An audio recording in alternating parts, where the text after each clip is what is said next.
Hey, good day, everybody. Welcome back to another episode of Pirkei Avos, the Ethics of the Fathers, live from Israel with Rabbi Chaim Coffman. And I hope you guys are enjoying this series as much as I am. Rabbi is going into deep explanation of the Mishnas with us, teaching us the ethics of the fathers. And I know he's going through it bit by bit, line by line, quite a bit. This week we've got chapter 2, Mishnah 11. Part 6. So let's jump right in and see how the rabbi's doing today. And Rabbi Coffman, you're live on the air. We're going to turn it over to you, sir. So good to be with you. And we missed you last week. Oh, no, we did one last week, right? It was 2 weeks ago. 2 weeks ago. Yeah, you get to miss me last week. Everyone got a break. You know, maybe the ratings will go up now. We're off for a week. You never know. You never know. It's always a pleasure. Always a pleasure to be here. It's always a lot of fun going in depth as we always do. And we are still in, chapter 2, Mishnah 11. This is part 6. Most likely, probably part 7. And most likely, probably part 8 also, depending where we go. So we're still speaking about this part of the Mishnah. It says, talking about the 5 exemplary students of Rabbi Yochanan ben Zakkai, right? And remember, Rabbi Yochanan ben Zakkai was one of the youngest students of Hillel. So imagine, who Rabbi Yochanan ben Zakkai was. Imagine, who his students are. So he tells complimentary things about 5 of his, let's say his best students here, or most known students, let's say. And we're speaking about Rabbi Shua ben Chananya. Now, what did it say? What did it say about Rabbi Shua ben Chananya? It said about Rabbi Shua ben Chananya that praiseworthy is she that bore him. Right? So we've been going really to town. The fact that, okay, his mother gave birth to him, big whoop, as we would say. Okay, very nice. But the fact that he became as great as he was, right, and became, one of the, Torah giants. So certainly it's praiseworthy to his mother, right? So, we spoke, different aspects of that. Now we're gonna see a little bit different here, what it means, that she gave birth to him. But first, I'll mention my Rebbe's name. It says, my Rebbe, Arav Agon Moshe Moshlita, this should be well, and he brings down his commentary in Pirkei Avos on ethics for our fathers. And what does he say? He tells us something interesting. He says that his mother, when he was a baby, when Yeshua ben Chananya is a baby, his mother goes to many different Batei Midrash, right? Goes to different study halls. She goes to different study halls, with the baby carriage. Imagine, she goes to different study halls with the baby carriage. Right? Or let's say better, he wasn't born yet. Right? This is before he was born. Right? She asked the rabbis to have compassion on her fetus, right, on her child, that he should be wise. Now Rabbi asks, how did she know? Right? How did she know? How did she know if she didn't know what sex the child was? If you're talking about the time, of the, the Second Temple, no such thing as finding out what the sex of the child was. So he asked the question, okay, she wants, the rabbis, in every study hall to pray that, this child should be wise, should be a rabbinic scholar. Well, what if it was a girl?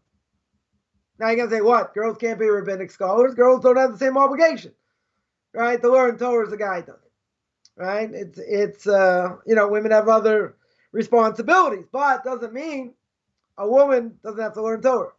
Doesn't mean she doesn't have to know the laws of Shabbos, know the laws of kashrus, know other things that, that apply to her.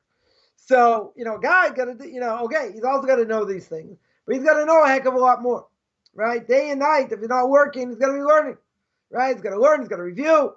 Plenty what to know, plenty what to do. But the question stands, question stands. She goes to all these study halls. How does she know? Right? So we'll leave that as, needs further clarification over here. She couldn't have known sex of the child. Impossible. Unless she was told through divine inspiration she's going to have a boy, maybe.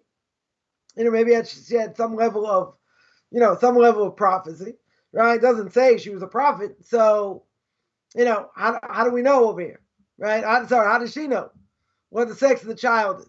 Now, the fetus of a child, see, we just had this overturn, right, in the states of Roe versus Wade, right? So, maybe, I think I've spoken about abortion before, but I think I've spoken about it also, controversial issues, but without getting into all that, a woman who's pregnant, right, the fetus, the fetus is learning Torah from an angel. And then once the child is born, so the child gets smacked and loses all the Torah. Has to now reacquire all the Torah. Now, an unborn child, you're going to say, what effect can the thoughts of a person have, or the actions that they do, on an unborn child? Now we're talking about spiritual actions. Physical actions we can understand.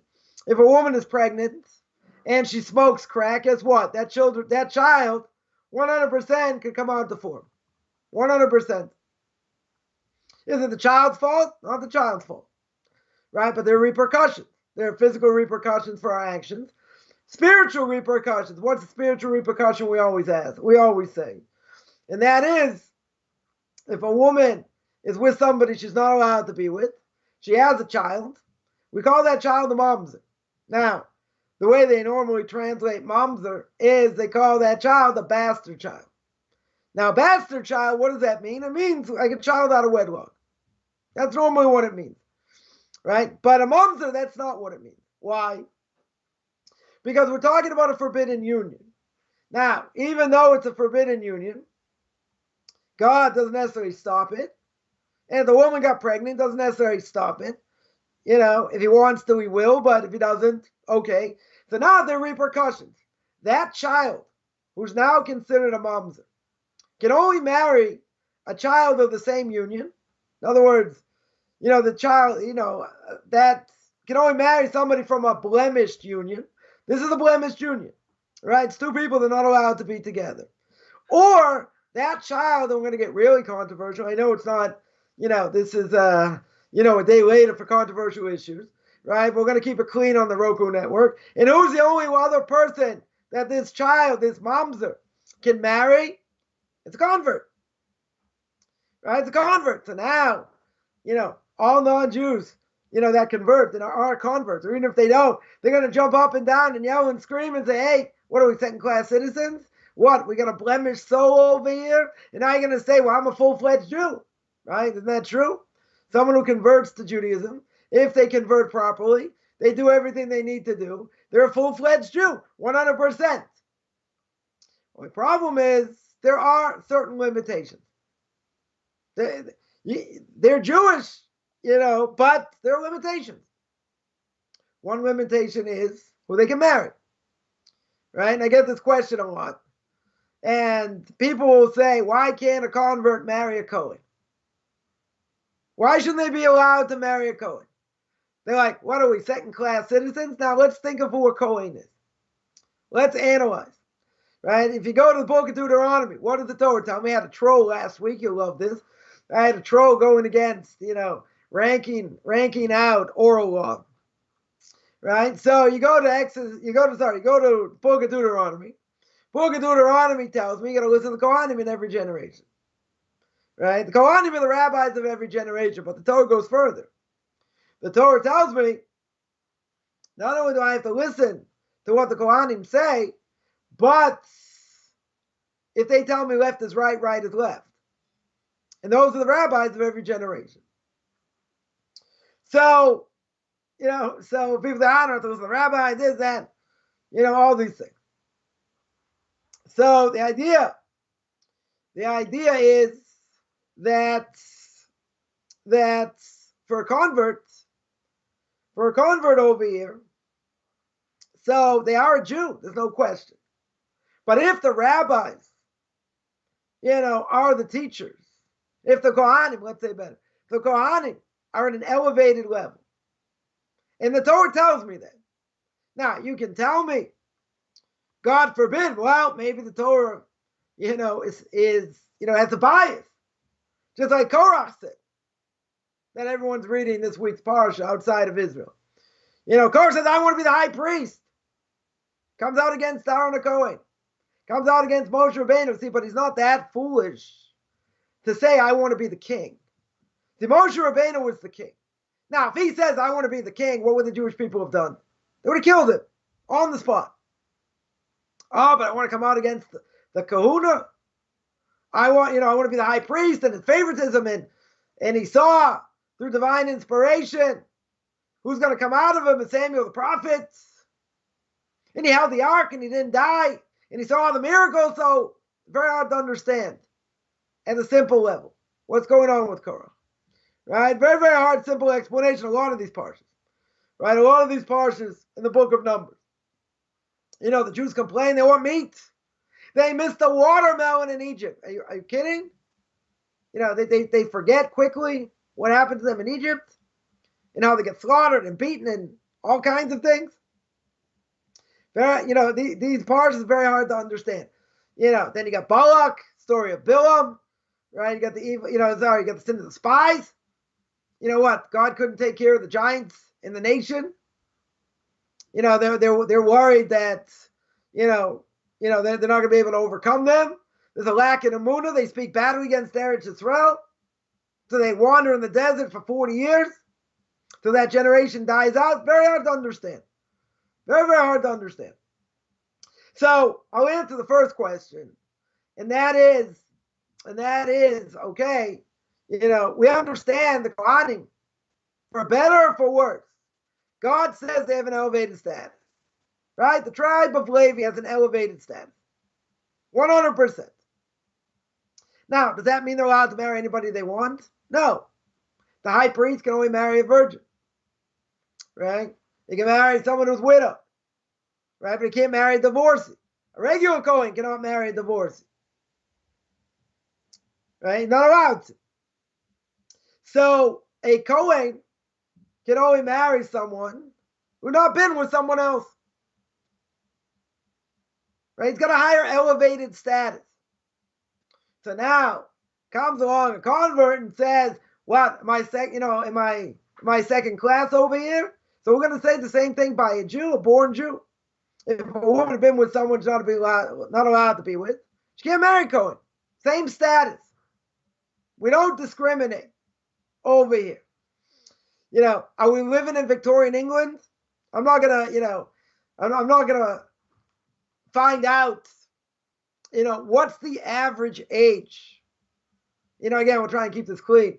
What's the average age a woman loses her virginity?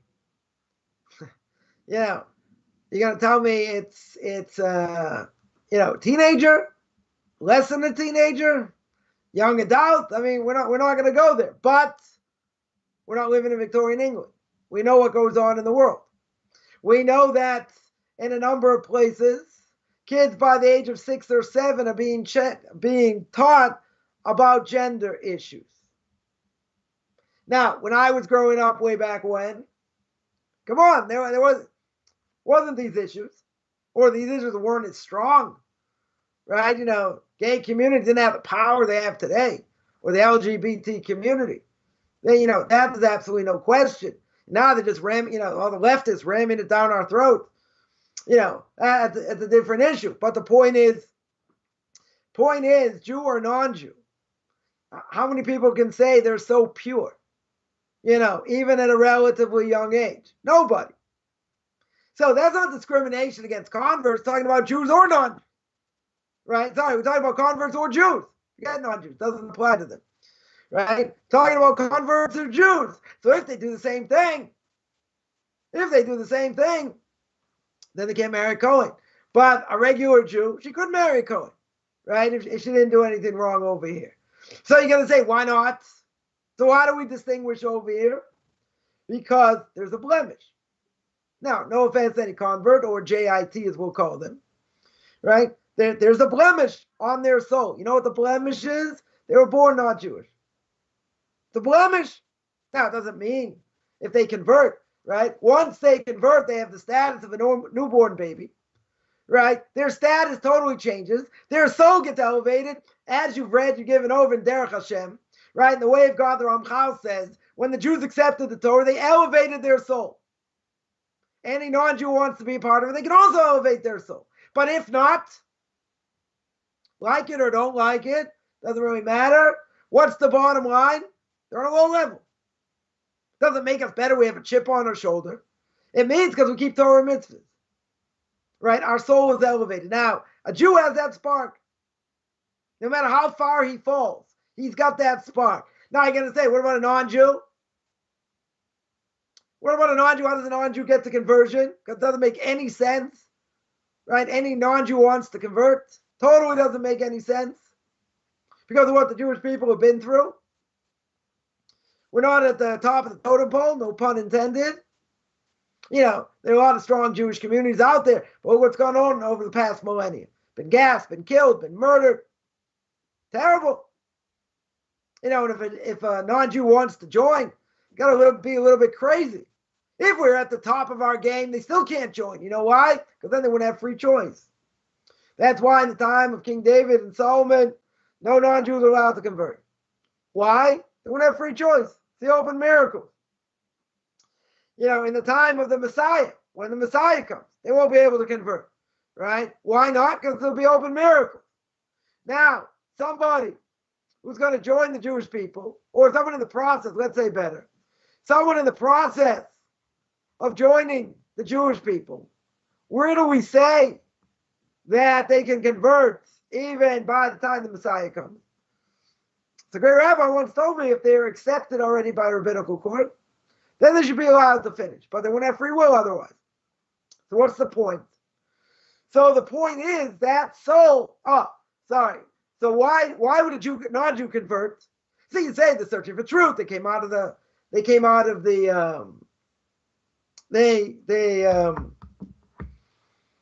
Christianity. They came out of paganism, right? All these things. But the reality is still, you look at the portion we read here in Israel, Parshas Chukas, and it's all about, or a good part of it's about the red heifer. The red heifer makes no sense. Absolutely makes no sense. What we call a chok. The law that doesn't make any sense. Meaning that someone became impure. What does the Kohen do? He takes this animal, he takes this cow, totally red, never works. They kill the cow, they take the ashes, sprinkle it on the person that's impure. Now, what does that do? That makes that person pure, and it makes the Kohen impure. Now, that does not make any logical sense. Totally doesn't make logical sense. So, there are many things in the Torah that don't make logical sense. Right? Many things. Many things don't make logical sense. Nonetheless, we have to keep it. We have to keep it interesting enough just on this point. I'll digress for a second. The Torah says, Zois Torahs, Zos Chukas the Torah. Right? This is the law. The law that doesn't make sense. That's what a chok is. Right? This is the law of the Torah. So it says, Mori Rebbe, why doesn't the Torah say this is the law, the red heifer? It would make more sense. Why are you telling me it's the law of the Torah? Rebbe brings down, because there are a lot of things in the world that we see that don't make any sense. We see people, we see people that are rich, people that are poor. Evil people have it easy, righteous people have it hard. There are people that don't have any kids, right? There are people that have illness, million different things. So the Torah comes along and says, this is a statute. That's what a chok is. That's how we translate it, a statute This is a statute of the Torah. Meaning, really, the entire Torah should be a chok. And we see throughout the millennium, the Jewish people totally suffered. Unbelievably. So Rebbe brings down that the people that were sent out, that were thrown out of Spain, right, what we call the Grushe Sfarad, the expulsion of the Jews in Spain, hundreds of thousands of people. So he goes through some of the gruesome details. People were sent out. Some of them, a lot of them, died. They died starvation. Some of them were sent to other lands. And by being sent to other lands, what happened? What happened? They became slaves. Others also, also died of starvation. Also, they were sent on ships. Some of the ships burnt out. They got killed that way. So all kinds of different things. Hundreds of thousands of Jews. Right? Rather than kiss the cross, they left. They were thrown out. Thrown out of Spain. So Rebbe brings down. Now this is, I would say, a half consolation. What's half consolation? Rebbe brings down from the Arizal, from the famous Arizal, Rav Isaac Glory of blessed memory. Right? So what does the Arizal say? Why did it happen? Why did these tens of thousands, hundreds of thousands of Jews, why did they get persecuted in such a way? So he said because their souls are reincarnated souls. They're reincarnated souls from when? From the time of the temple. So why did they come back to suffer? What did they do so bad? What did they do so bad at the time of the temple? Says Rav Isaac Gloria, says the Arizal blessed memory. You know what they did? Idolatry. They were guilty of idolatry. So they came back. God brought them back and their souls back in order to be punished severely. So Rebbe says, you see by the Shoah, you see by the Holocaust, same thing. That, 6 million people killed, butchered, murdered. So we don't know what they were there for. We don't know why they had to go through it. But it had to be something, their souls had to go through it for whatever reason. Right? So back to what happened in Spain. So I would say it's half a consolation. Why do I say half a consolation? It's probably less than that. Why? What's the point? Point is over here that we're given a reason. We're given a reason why it happened. Because the Arizal tells us why it happened. This we don't have a reason for. Other things we don't have a reason for. Right? We're not given reasons. Now, even if we were given reasons, it makes us feel a little bit better. Why? At least we see there's something behind it. But we don't hear what happens. We just hear about a tragedy. Or major tragedy, whatever it is. So we have to flex our emunah muscles. We have to work on our belief and faith in God. That's what we have to do. Because the Jewish people have gone through absolute hell throughout the last 2,000 years, more. Dispersed, murdered, uprooted, all kinds of things. And we're not privy to the why. And at the end of the day, my Rebbe says, Zois chukas haTorah. He says, this is the chok. This is the law we don't understand. It means everything. It means all these things we don't understand. Yeah, kashrus, mixing milk and meat. That doesn't make any sense. If I take kosher meat and kosher cheese, and I put them together, if I eat them separately, permitted. If I put them together through heat, forbidden. Why? Torah tells me. Right? Doesn't mean we don't have to try and figure it out, but it doesn't make sense. And there are a lot of things that don't make sense. But if you look historically at the Jewish people, And the fact that we still survived and we're still here. I did one of these talks, one of these videos on Tanakh Talk, spoke about it. The miracle of the Jewish people proving that the Torah is true through the fact of everything that's happened to the Jewish people. So if you look historically, Jews are in Egypt. They barely escape Egypt. They come out of Egypt, and what's the next biggest catastrophe, that happens is what happened by the exile, by destruction of the temple. By the Babylonian destruction, we should have been destroyed. Should have been anything left. But the Jews still hang around. And then you got the pogroms in the 1300s, 1400s, and then throughout the millennium. Right? Historically speaking, we shouldn't be here. So, if we look at nature in general, you put any other so-called nation into this equation, they disappear. And now when you have assimilation into marriage, we're doing it to ourselves. Big melting pot, different places. The Jews are disappearing in that way. Except if you're an Orthodox Jew, then you're not going to disappear. Right? If you look like me, my family won't disappear. You get at least a 90-95% chance of passing it down to the next generation. But that's not even the point. The point is, you look at a lot of these things make no sense at all. Doesn't make any sense. Totally no sense at all. So the fact that the Jewish people have survived, the miracle. Right? No question. There's no question, that's a miracle over here. So this is one piece of evidence, just one piece of evidence of how I know the Torah must be true.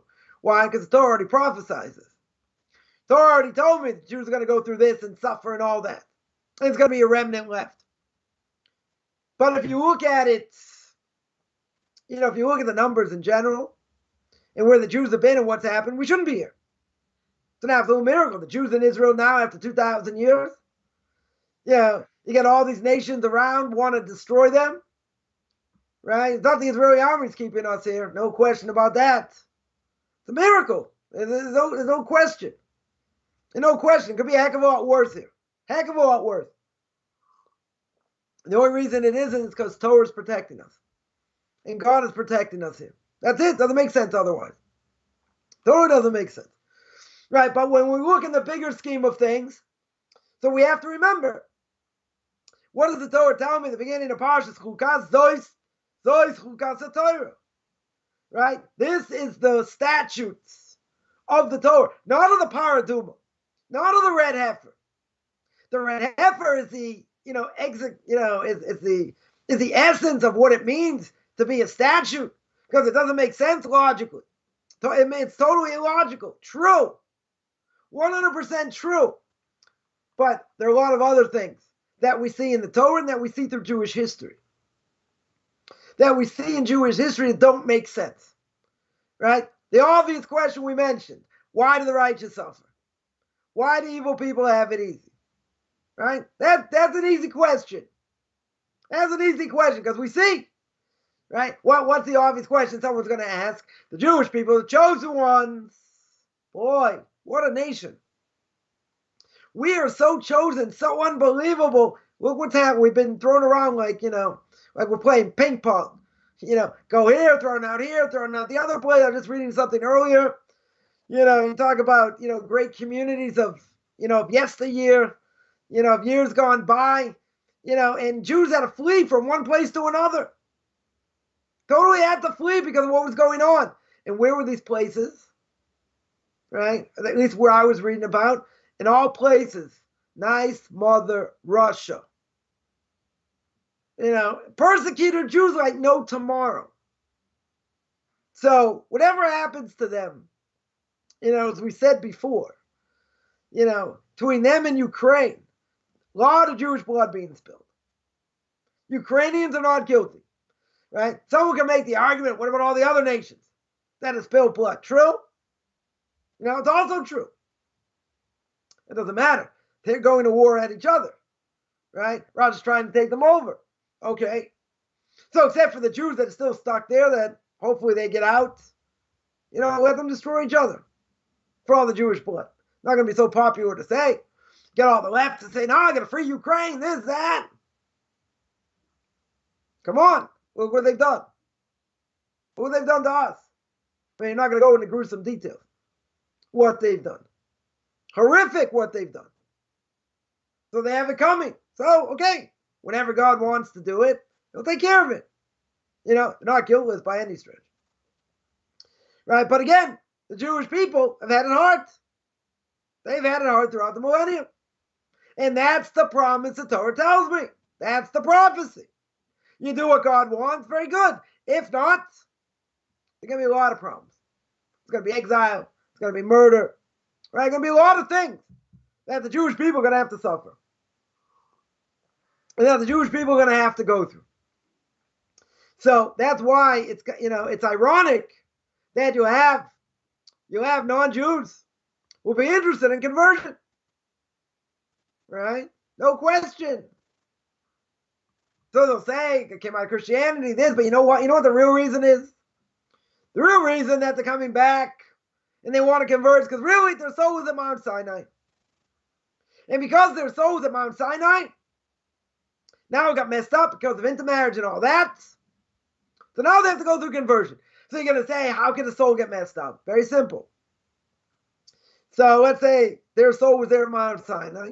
That soul was Jewish. And generations later, somehow there was intermarriage. Idolatry, intermarriage.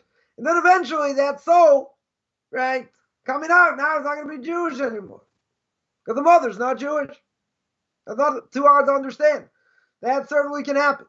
Right? So, but the only reason that person has any chance whatsoever to convert, what's the only hope? Is that the fact that it had that spark that was in Mount Sinai. Otherwise, would not make any sense whatsoever for a non-Jew to want to convert. None. It's hard enough for a Jew, let's say a secular Jew, become religious. Hard enough for that. But if they grew up Jewish, so they know certain things. They know there's such a thing called Passover. They know you fast on Yom Kippur. Or there's a holy day of Yom Kippur. Rosh Hashanah, Hanukkah candles. I mean, some people don't even know that. But we'll make it easy. There are a lot of people who know the basics. Right? Basic holidays. Maybe a little bit about them. Maybe. And that's it. So for them, it's not such a wild idea, of what these holidays are, what they represent.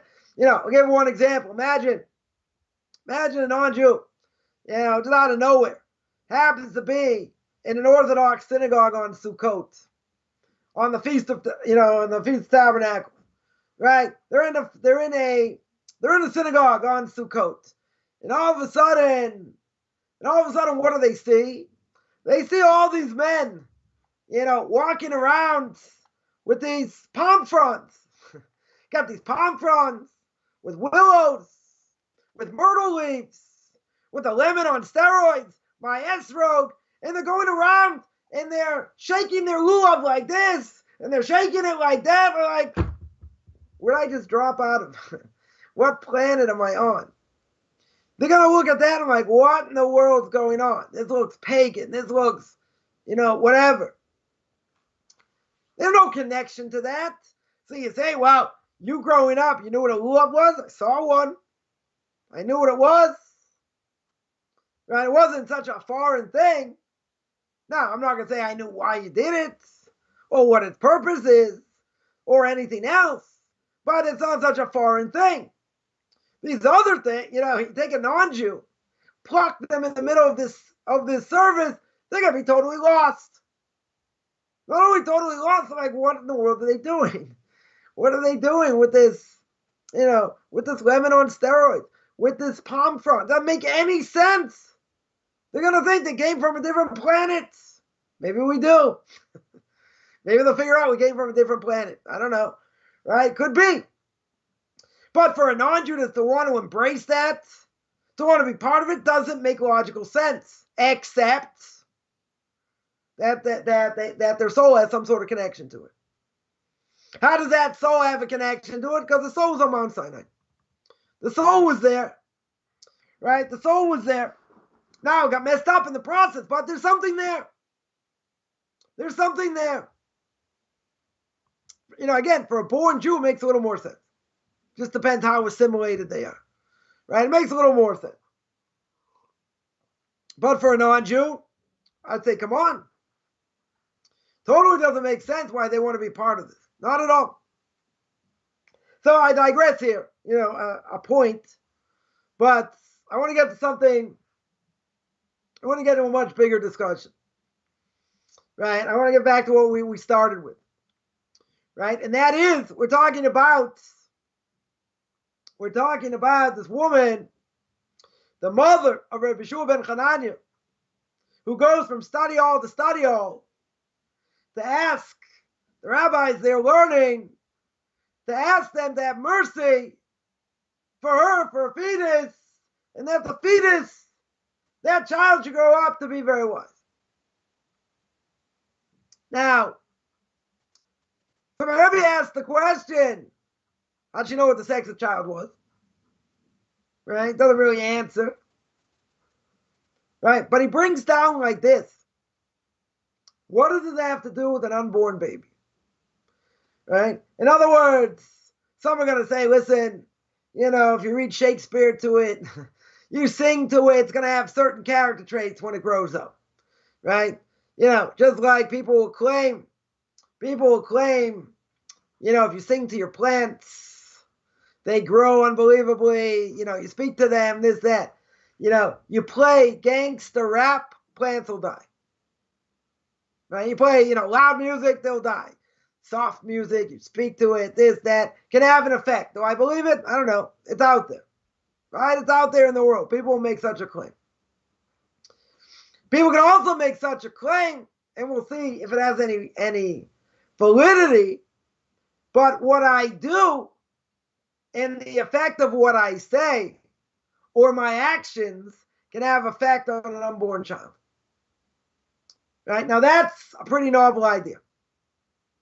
So the Talmud tells me, Chagiga 16a, there's a very long Tosfos over there, and, that says in the name of the Jerusalem Talmud. Says in the name of the Jerusalem Talmud that the meal first that there it's talking about what? It's talking about the meal for the circumcision of Elisha ben Abuya. Elisha ben Abuya, Elisha the son of Abuya, right? Who became a heretic, also known as Acher, the other one.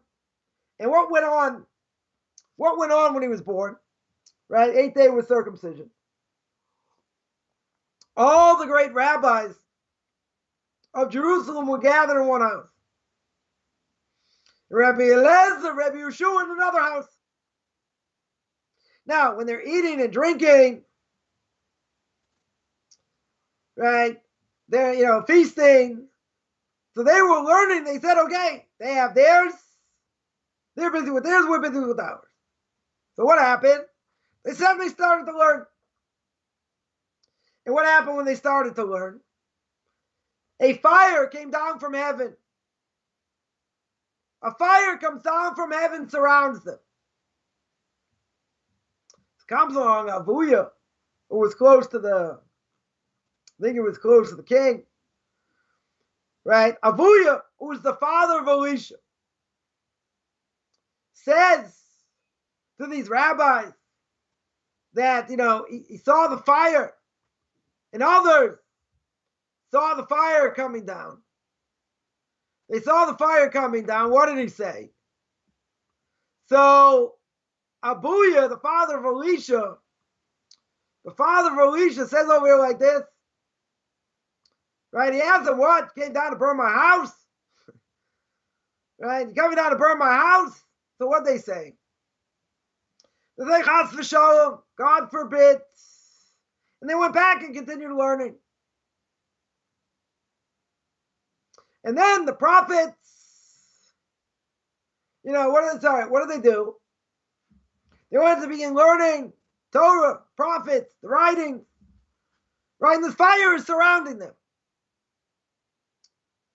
So, how's that possible? Because the words they were speaking made them so happy. It was like the giving the Torah on Mount Sinai.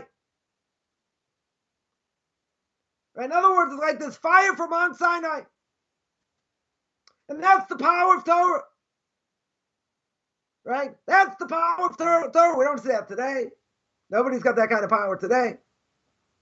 But imagine if two rabbis are learning, going back and forth, this and that. And all of a sudden, everyone around them sees a fire come down and surrounds them, protects them. You're not going to be in awe of that? Of course.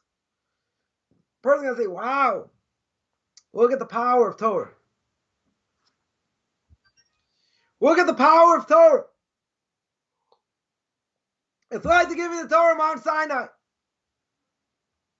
Comes along Abuya, the father of Elisha, and he says that that's the power of Torah. He says, that's what I want for my son. Now, at this point, Elisha's born. Circumcision is done. Right? He's the one that holds the baby, what we call the sandak. Some people call it the godfather, but it's the one that holds the baby during the circumcision. And he says that that's the power of Torah. That's what I want for my son. Now you're going to say, what kind of power is that? What kind of power is that? Meaning, that child, when it gets circumcised, it's like it's placed on an altar. If it's like it's placed on an altar, you want someone righteous that represents the altar of Hashem, the altar of God. You want someone righteous to hold the baby. Or at least someone who keeps Torah mitzvahs. Because someone doesn't keep Torah mitzvahs, what are we going to say? Look what their thoughts can do to the child. What's the proof? Because says Abuya, the father of Elisha, he says if that's the power of Torah, that's what his thoughts were at this auspicious time. His thoughts are, that's what I want for my son. I want that power of Torah for my son. I have to understand that Elisha ben Abuya, or known as Acher, was part of the Sanhedrin. One of the greatest of the generation. But Elisha ended up going off and becoming a heretic. Right? The whole story. He ended up going off. How did he go off, says Tosfos over here? What was the catalyst? Said he had questions. Right? How did he become a heretic? So the story at the end of Tractate Chulin tells the following story. That Elisha ben Abuya saw a child doing two mitzvahs. The first mitzvah he was doing was kibbud avim, honoring his father. His father tells him, get a ladder, climb up on this tree, shoo away the mother birds, and take the eggs. Now, what's the reward? What is the reward the Torah says for shooing away the mother birds and taking the eggs and honoring parents? Arichas Yomi, long life. Now, what happened to this child? This child shooed away the mother birds, was coming down with the eggs and slipped off the ladder and died. So Elisha ben Abuya says, I don't understand.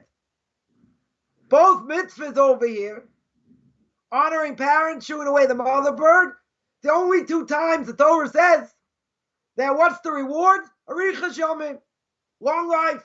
How can it be? If we believe the Torah to be true, how did this child die? That's the catalyst that he becomes that. That's the final straw. And he becomes a heretic. Now, the rabbis disagreed with him because he misunderstood what the verse said. Because what does the verse tell me? The verse tells me that what? It says you're going to get long life. You're going to get long life. In which world?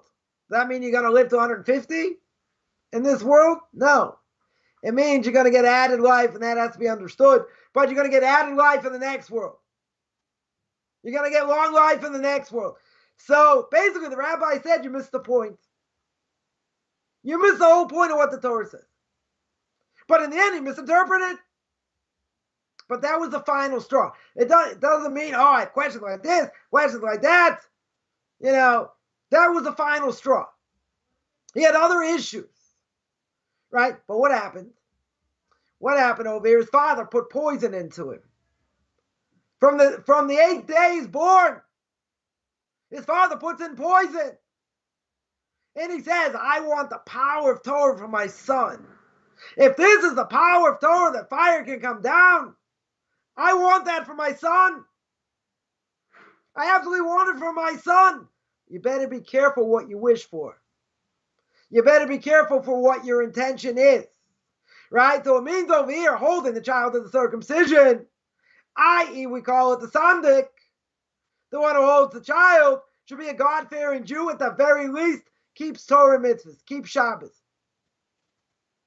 Because it's an auspicious time. When the circumcision is done and the child cries, auspicious time. So the person holding the child, at the best of their ability should have intention. The child should grow up to have fear of heaven, be a great rabbinic scholar, not power of Torah, not have a lot of money, not things that don't make any sense that we should have. Talking about real things. But you see, if a person has a positive effect, at that auspicious time, can last a lifetime. If the person has a negative effect, he has negative intention. I want this child to grow up, be a lawyer, be a doctor, be president, be this, whatever. That's negative.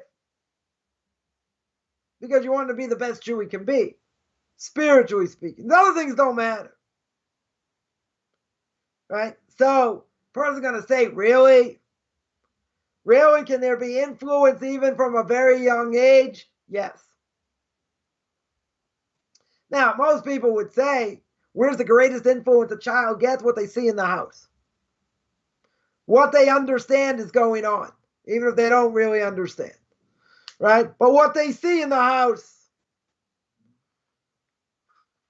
You see, from a young age, from a very young age over here,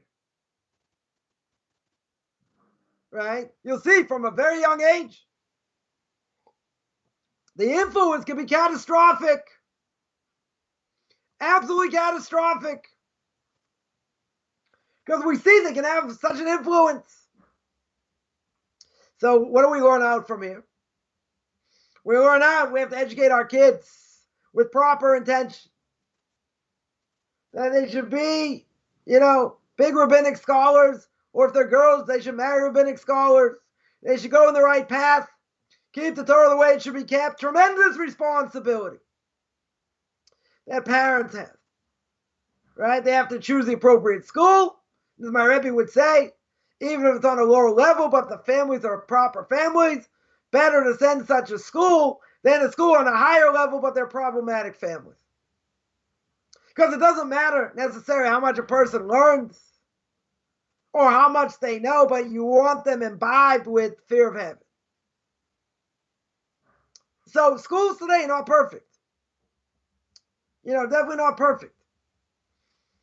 If a kid gets in with the wrong person, could destroy him. Could totally destroy him. Even an Orthodox school. There are problematic families, could be problematic kids, get exposed to certain things, it's over. And with the best intention. Right? So it's tremendous responsibility for parents to a child. So you tell me, wow, when they get older, you got to be a lot more careful. because they see things, they understand more. True. They understand also at a young age. 100% they understand at a young age. That I don't think there's any question. So parents, got to be extra careful, super careful, over here in so many different ways. Because at the end of the day, if they don't go in the right path, we get blamed. We get blamed. Now, we send them to good schools, try and educate them the best. They get, they get involved in the wrong crowd. Or something else happens. At some level, parents are responsible. Parents are responsible for what they look like in the next generation. You're going to tell me, well, they have free will. They make their own decisions. You're right. 100%. So when a person dies and their children are going in the right path, so they'll get all the merit of that. But if you have a child going in the wrong path, you're going to suffer also. You're going to say, but he chose that path. You're right. But, if a parent, God forbid, didn't educate them properly, yeah, they're toast. They're toast.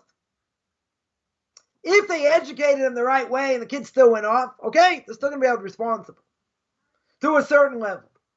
Because the reality is, even though we've mentioned before, and this gets a little bit dicey, as English would say, it's a little bit hard to know, to understand, well, the kid has free choice, not my fault. It's not the parents' fault.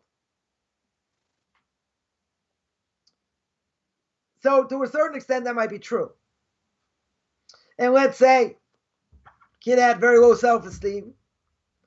And, one day, the rabbis in the yeshiva embarrassed him. And you embarrass someone in public, you use your portion of the world to come. But embarrassed him, that's it, slippery slope.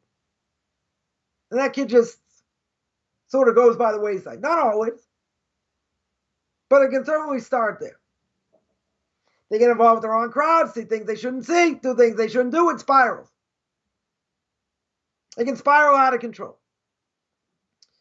We're witnessing today a horrific thing.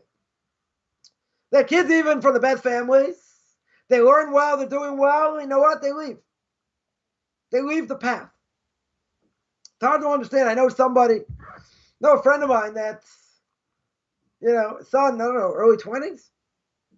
Mid-20s maybe. Married, couple kids, just left it. Sitting and learning, other things. Sort of out of the blue. Just didn't want it anymore.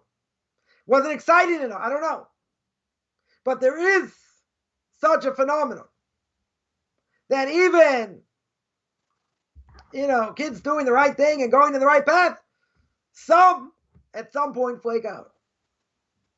Now, again, could be, for any number of reasons, right? Could be for a lot of different reasons, right? But we're seeing, we're not seeing that they got embarrassed in public, they got abused, psychological issues, different things. We're not seeing that. They're dropping out because they just want to have fun. Based on desire. Not based on anything else. You can tell me there are 10 other factors could be involved. True? But they would have gone off before that. Normally. If there are other things involved. Okay. But let's say none of these things happen. None of these other things happen. So the fact that the person can be adjusted, well adjusted, doing this for however long, they need more excitement. It's not exciting enough. It's not, they don't want to go that path and lose out in life. I don't know, whatever that means. It happens. It has definitely happened. I'm not going to say, it happens often. Right? I don't know what the stats are over here, but it happens. Right? And, and that's tragic. It's unbelievably tragic. Because here you're losing somebody based on what desire. Or I know, some kids that struggled, let's say, learning in yeshiva, they just didn't enjoy it. But thank God they still stayed on the right path. They're not going to be rabbinic scholars by any stretch. They're out working, doing other things, okay, but at least they're still religious. Right? So it could be, if a person doesn't relate to it, they don't enjoy it, and it's too hard, and it's this, and it's that, they could just flake out and leave. Now, there are a lot of repercussions for that. That's not really the point, right? But, Torah today almost, almost have to be like a game show host, in order to give it over, right? It's going to be exciting. It's going to be fun. It's, it should be. But sometimes, you know what? It's not. Sometimes it can be, it's a grind. And sometimes a person's going to say, I don't relate. Not that they have questions necessarily in philosophy. Why this happened or why that happened. Could be, but they just don't relate. And the power of the streets today is so unbelievably strong that, if a person gets exposed or exposed too much, it takes them away. Because it looks a lot more exciting on the outside. But the reality is, even if someone, God forbid, goes after that lifestyle, they can come back. And there are some that do because they see that lifestyle is empty. And that lifestyle has nothing to offer. They think, greener pastures. They think it's, there's a lot more out there. And, and at some point they say, you know what? It's not all what it's cut out to be. Not all cut and dry. So you say, well, not everyone's is made to learn full time. True. So that, that's the alternative. Etc. True. But at the same time, it boggles the mind. Someone who enjoys and, went through it and whatever, and they just say, you know what, I'm done. I just want to have fun. What happened to 12 years of education, 15 years more? What happened to all that education? So we have to say, what happened to Korach? And what happened to Korach is they didn't internalize the message, or they didn't get the message. And sometimes it's all about, we get caught up in the picayune details. And exactly what I have to do, when I have to do it. I missed a blessing, I make it up, I this, whatever. It's complicated. A lot of things in Torah are complicated. But see, a person can live and get caught up in all these details and forget about why they're doing it. Forget about what the purpose is, right? Like, someone will say 5 minutes before, Shabbos comes in, they're busy running around ripping toilet paper or opening tissues or doing other things. And then they stop and they say, why am I doing all this? Right? What's the purpose? Right? What's the purpose of this? Etc. So if you miss the point, right? If you totally miss the point, you don't think about it, then you have a question. But you always have to remember, Coffman's law would be, you always have to remember the fact that we have to see the bigger picture. And many, many times, we don't see the bigger picture. We don't see the bigger picture. We don't, in the end of days, God is going to show us the bigger picture. He's going to show us why we have to go through this, that, and the other thing. He's going to show us that. He's going to show us that. But the problem is, we want information now. We want the answers now. We want to know why this, why that, why the other thing. But we can't fathom it now.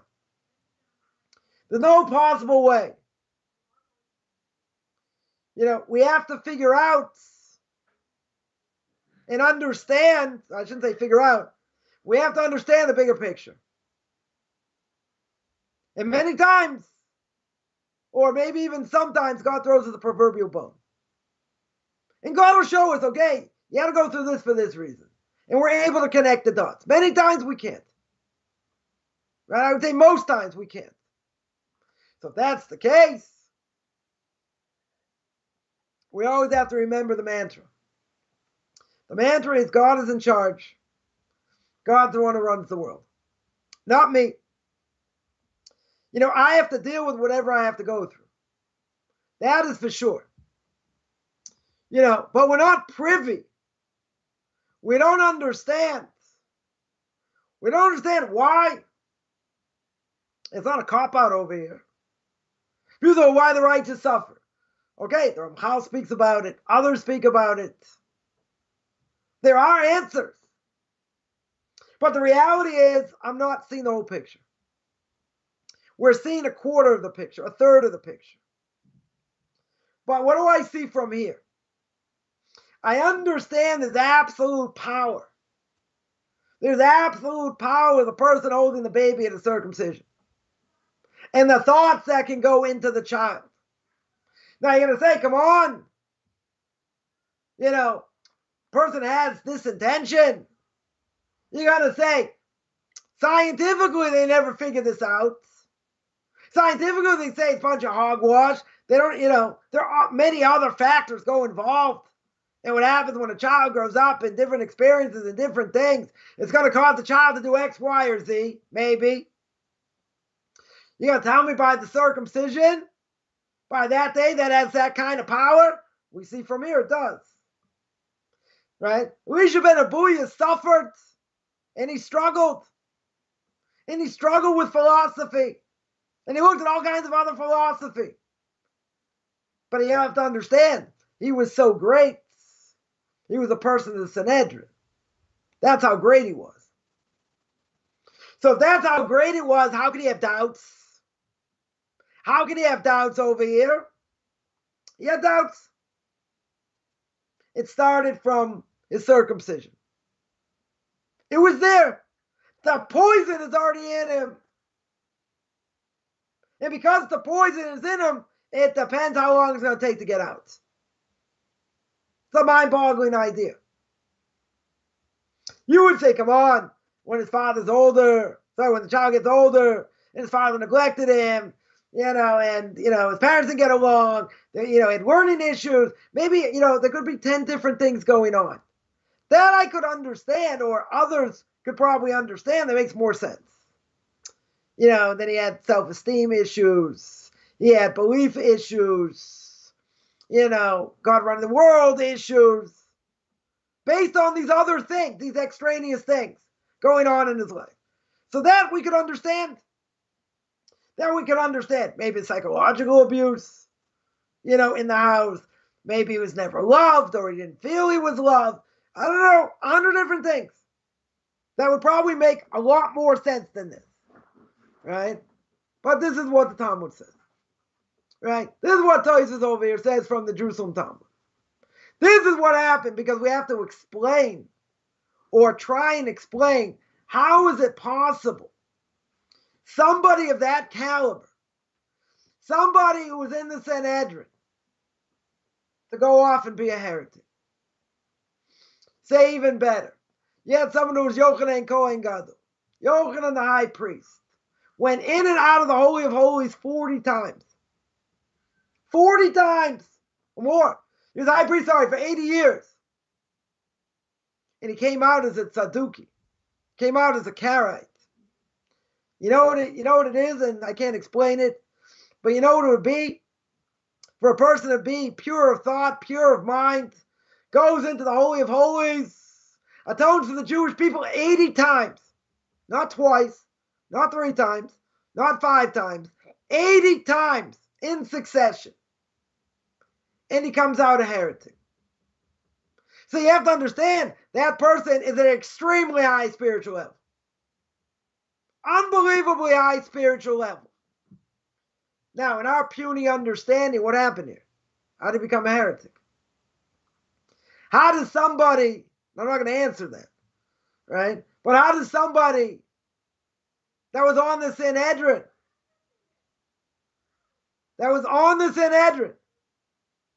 how can they become a heretic? So now we get a glimpse. Now we get a glimpse of what happened. That the thoughts of a person at that tender age can have an effect. Regardless if science proves it or not. But you could say later on in life, there could be other effects.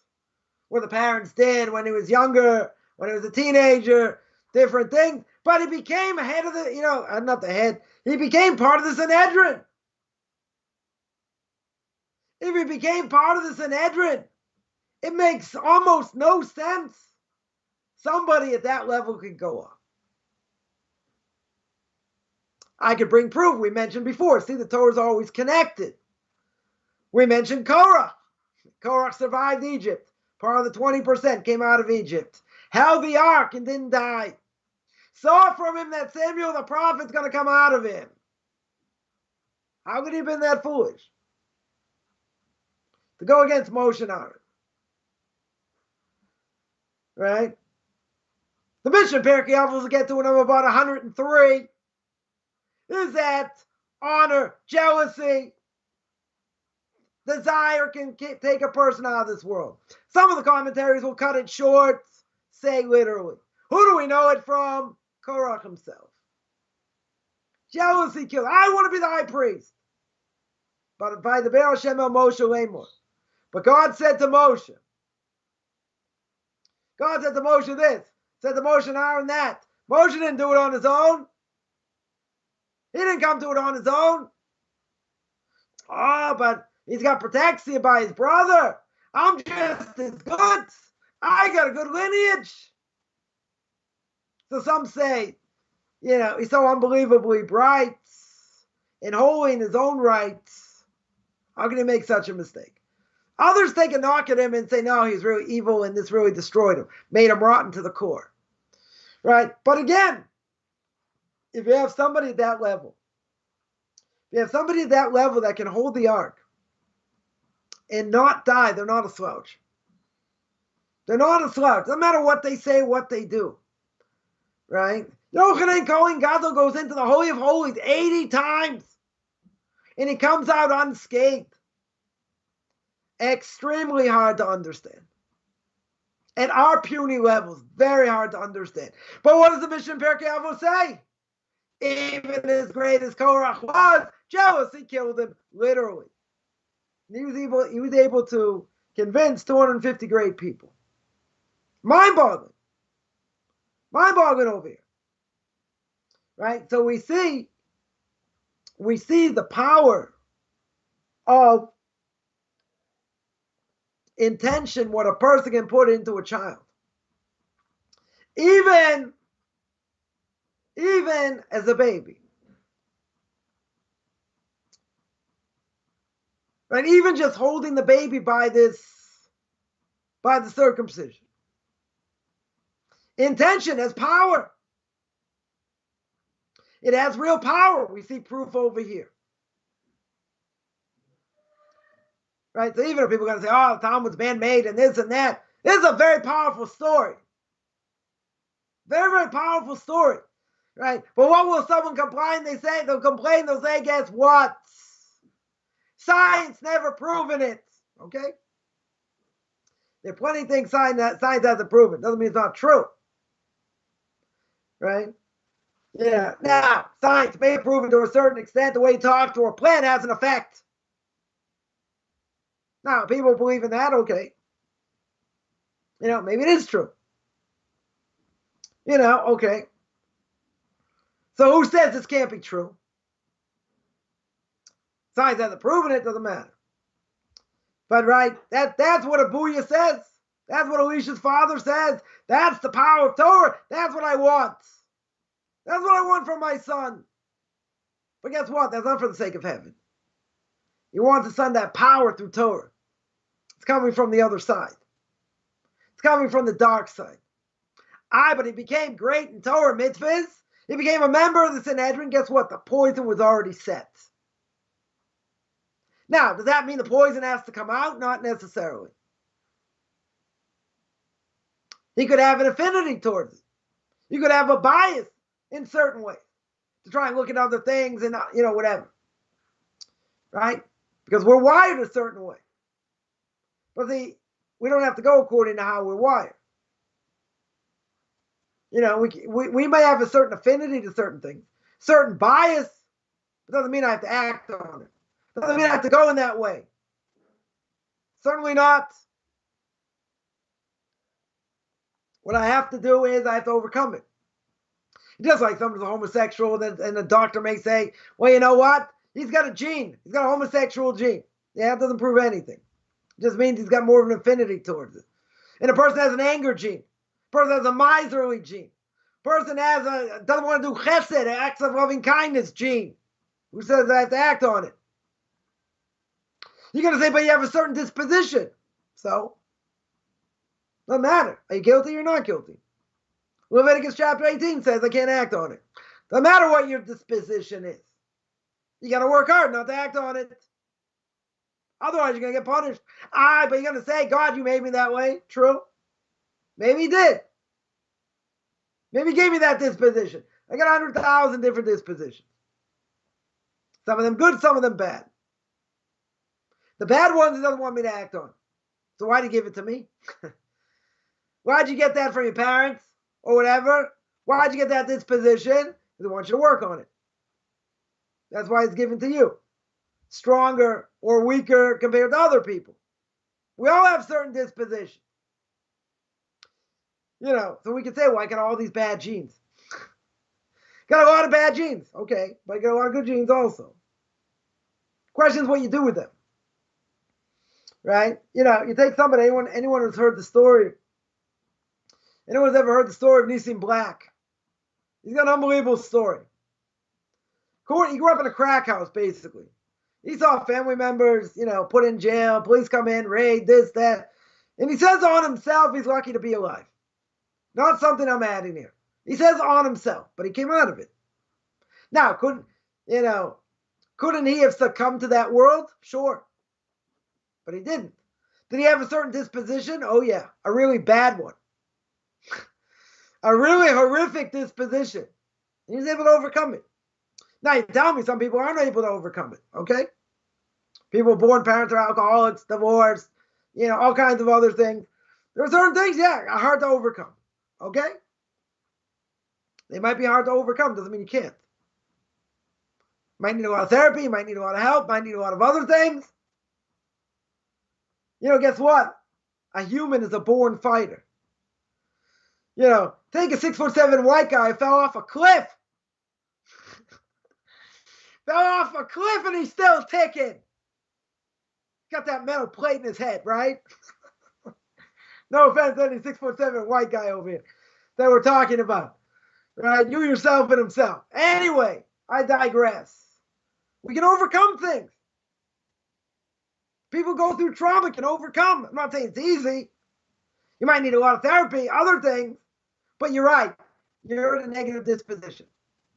100% you're in a certain disposition. So why did God put you at that disposition? Because he knows. He knows which body this soul should go in. Right? He knows what the soul has to go through. And a person look at someone else, it's like, wow, I'm glad I don't have that.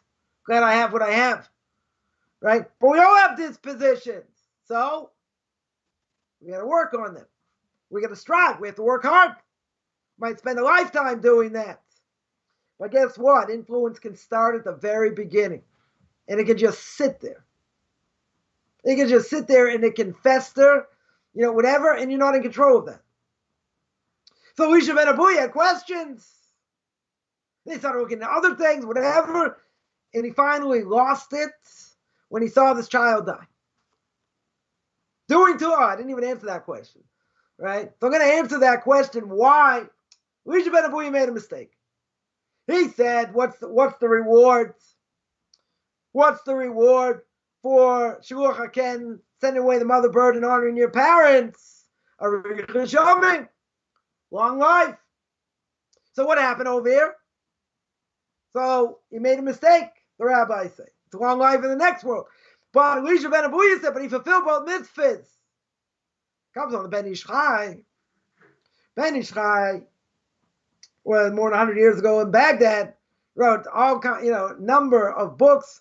One of them, major work on all the esoteric Gemaras, what we call a goddess, all the different stories.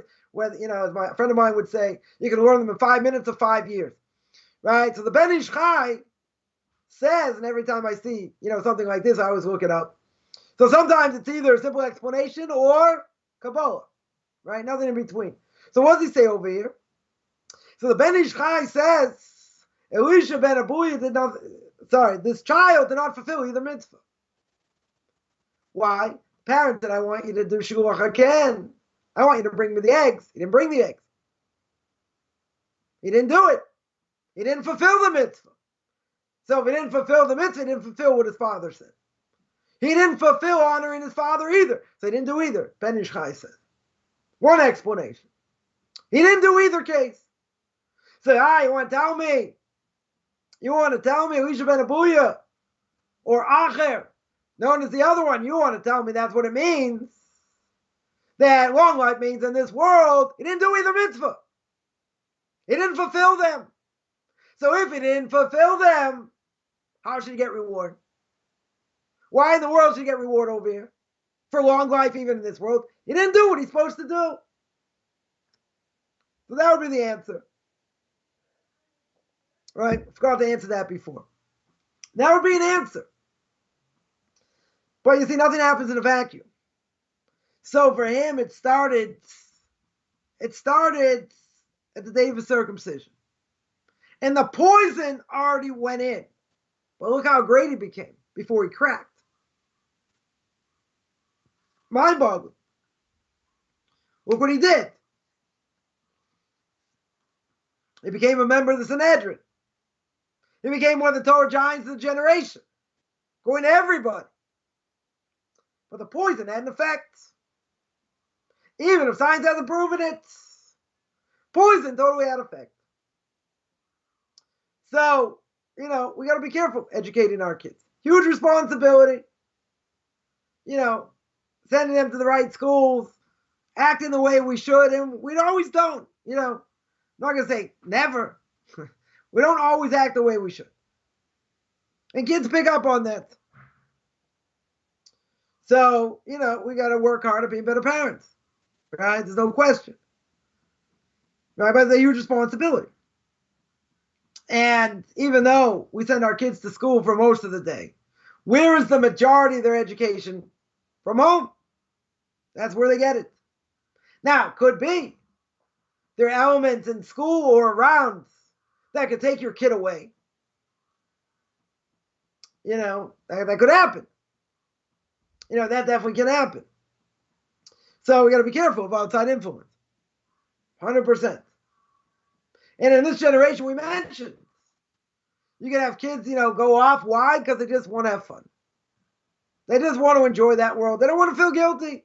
They don't want to feel bad about what they do or potentially they do. They don't want to work on themselves. They don't want to hear about responsibility. They just want to enjoy.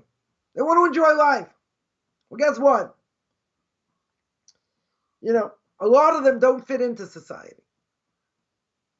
They have problems with their family, problems fitting into society, in general.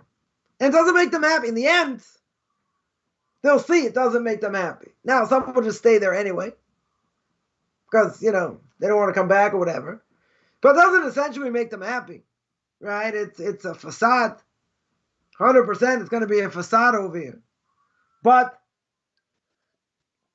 even the ones that do, so they put all their effort and make it into that society. So what do they have?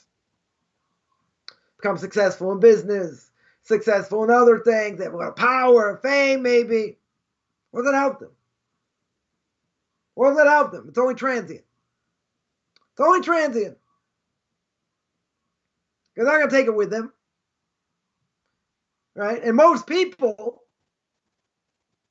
who have that kind of money, they don't, who gets it when they leave this world? Their kids, their spouse. They don't even get to enjoy it that much.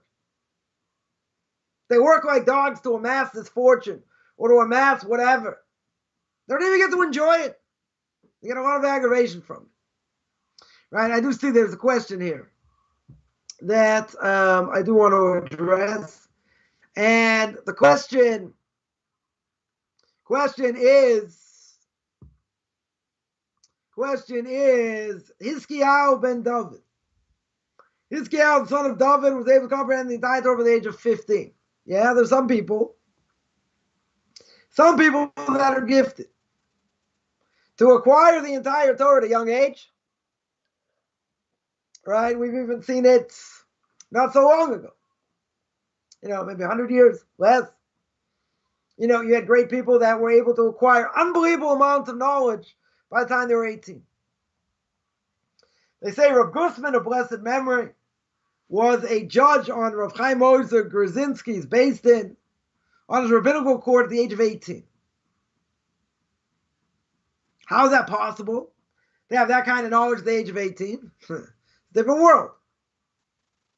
Today we wouldn't see that, unless someone's like an absolute genius. But you wouldn't see that, very rare today. But it certainly can happen. Right? It's not out of the realm of reality. I'll give an example. Rabbi Chaim Coffman of blessed memory had a yeshiva. 13-year-olds, 14-year-olds, 15-year-olds. And in order to get into the yeshiva, they got tested on 200 pages of Talmud. Front and back, meaning for like 400 pages. How many people today could get, at that age, get tested on that amount of material and pass? Not a heck of a lot. I'm not saying there aren't anybody. Could happen. But you're not going to have too many going to be able to do that. So, you're talking, 100 years ago? Not even. Less than that. 70, 80 years ago. So, you'll say there are, certain individuals maybe that can have that kind of knowledge. That kind of encyclopedic knowledge at a young age. It's rare. Right? Certainly for this generation, it most likely doesn't exist. But it's rare. It can happen. You have people like that. You want to talk about, time of King David? Was that possible? Why not? We're talking about a totally different world. Totally different type of people. That we have no connection to at all. Let's make clear. Before someone calls me a heretic. Right? We have no connection to that world. Not who King David was. Not who Solomon was. Not who Avraham, Yitzhak, Yaakov. We have no idea how great these people were. None. Now, we try, commentaries try and explain, why they did what they did and how they did certain things and all that, but it has to be done with the utmost of respect. Right? The way we look at things and the way it is are two totally different things. I'll give one example. Take King David. What's the greatest sin people will say that he did? Sin with Bathsheba. That was the single greatest sin. Now, technically speaking, he didn't do anything wrong. Why? Uriah Hittite deserved to die because he was married by Malchus. He was rebellious against the king. What happens when you're rebellious against the king? You die. Death penalty. Not only that, but when he left, any soldier who went to fight, they gave their wives a bill of divorce. And they made a condition. The condition was, if I come back, this bill of divorce is null and void. If I don't come back, you're considered divorced. Right? So again, second reason that he takes a not married woman. Right? So, and the Gemara says, anyone says he sins, making a mistake. Right? They're making a mistake over here. He did understand in Psalm 51.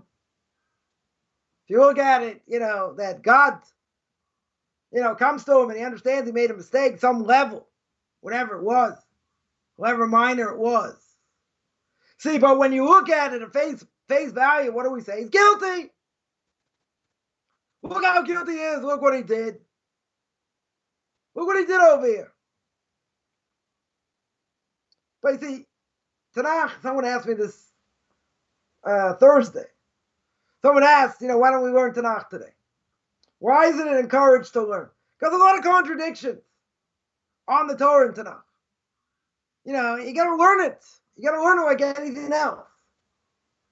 It's not an easy thing to learn because there are many, many variables of things going on that we see we don't understand. We totally don't understand. Because again, everyone's going to say, oh, you think King David was perfect? Look at this.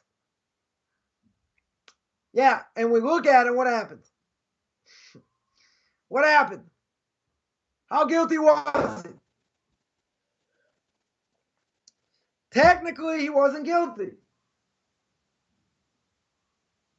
For the Hittites, was rebellious against the king. Wrote his wife a bill of divorce, right? He's guiltless over it to a great extent. Right? There is, there's something there. It's got to be understood. But at the end of the day, we got to realize, who we're talking about here. We got to see what's going on behind the scenes. There are a lot of things. Give one other example. You take Noah. What's the first thing Noah does after the flood? He plants a vineyard. And what happens? He gets plastered. And then whatever happens to him, and he curses his son. Is he going to say Noah is so righteous? How can he do that now? Could be when he saw the whole world destroyed. Made him feel sad. That's what he did. But there's a deeper explanation. That's one possible explanation. There's a deeper explanation. The sin of Adam and Eve, when they ate from the tree. They ate from the tree of knowledge. What was the tree of knowledge?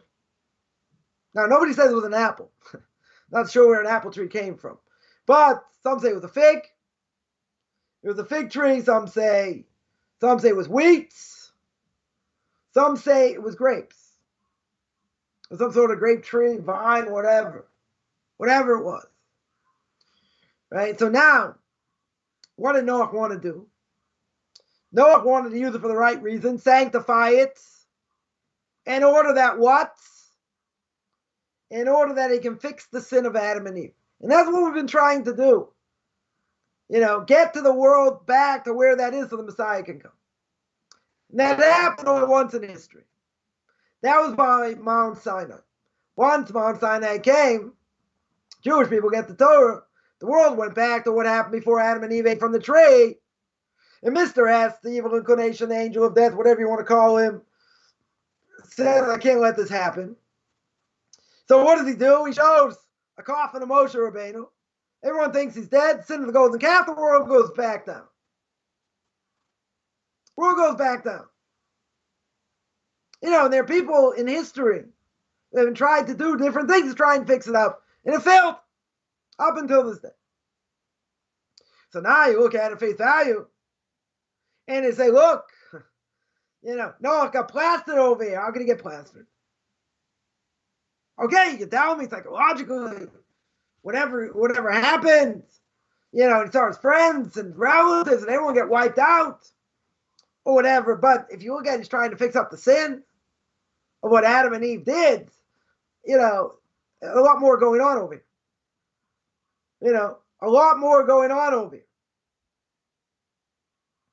Right? So the Torah has a lot of depth. Tremendous amount of depth. We're not going in Kabbalah, right? Person should never be learning Kabbalah. You can't learn, you can't learn to run if you don't know how to crawl or walk.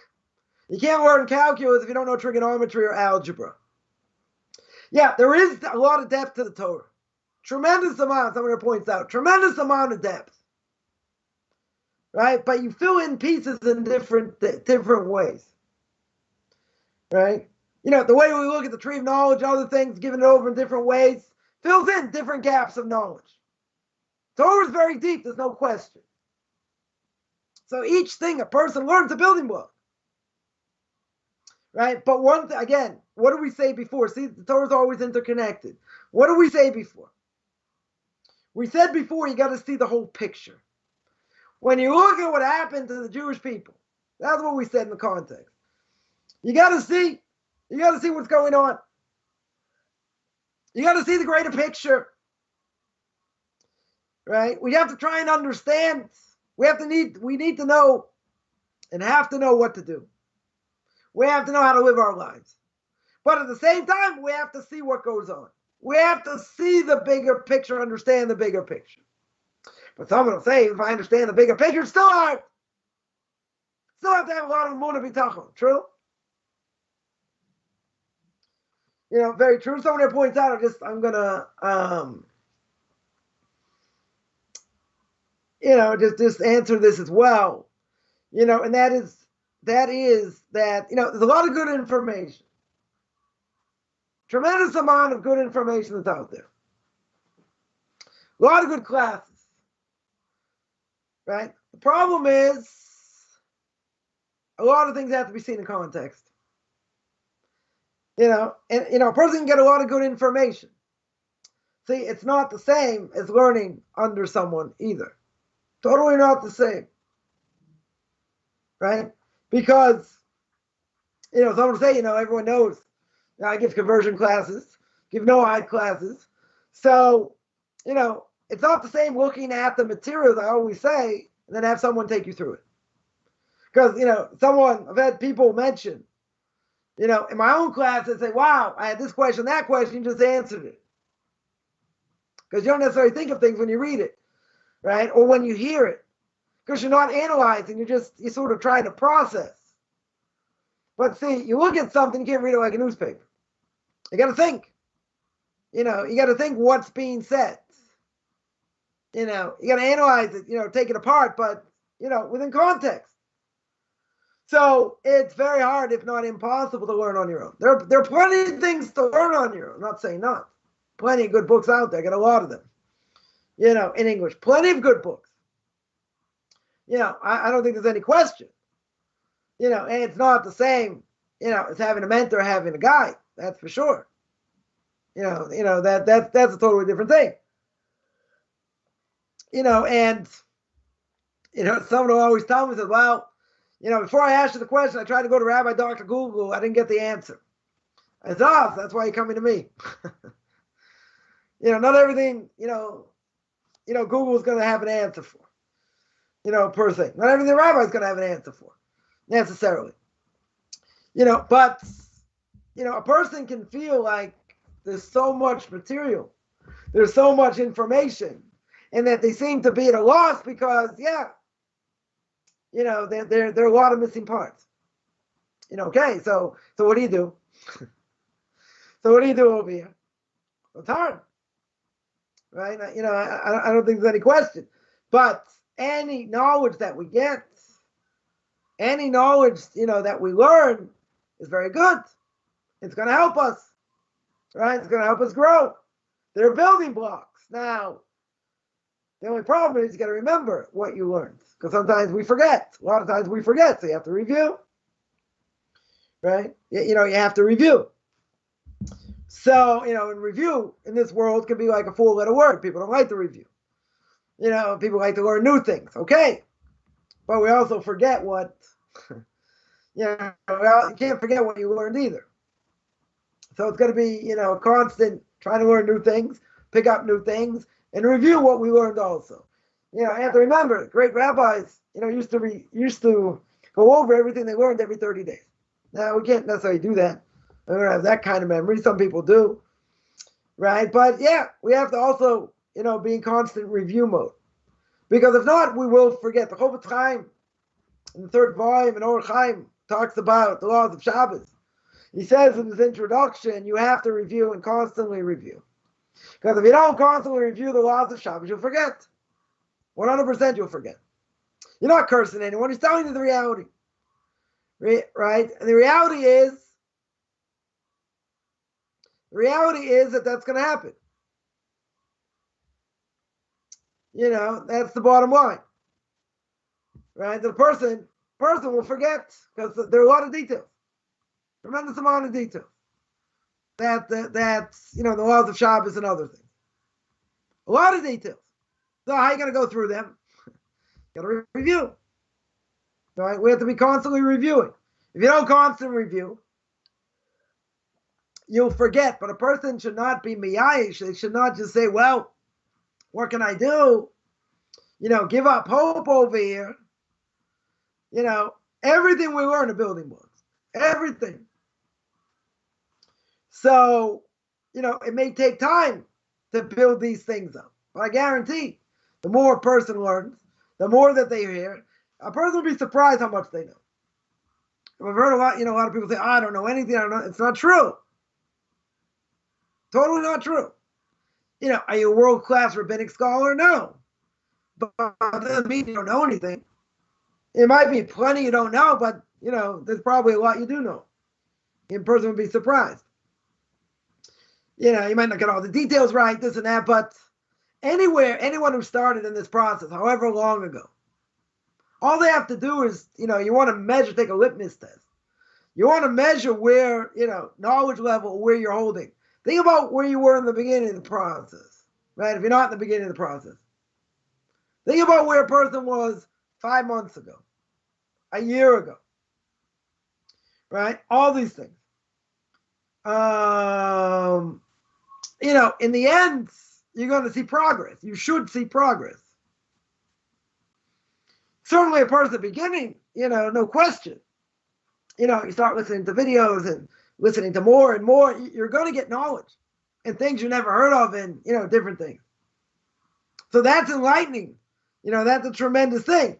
But the evil inclination is going to tell you, can't learn it all. It's too hard. It's this, it's that, right? The evil inclination wants to grind us. Totally wants to grind us, wants to make us lazy also.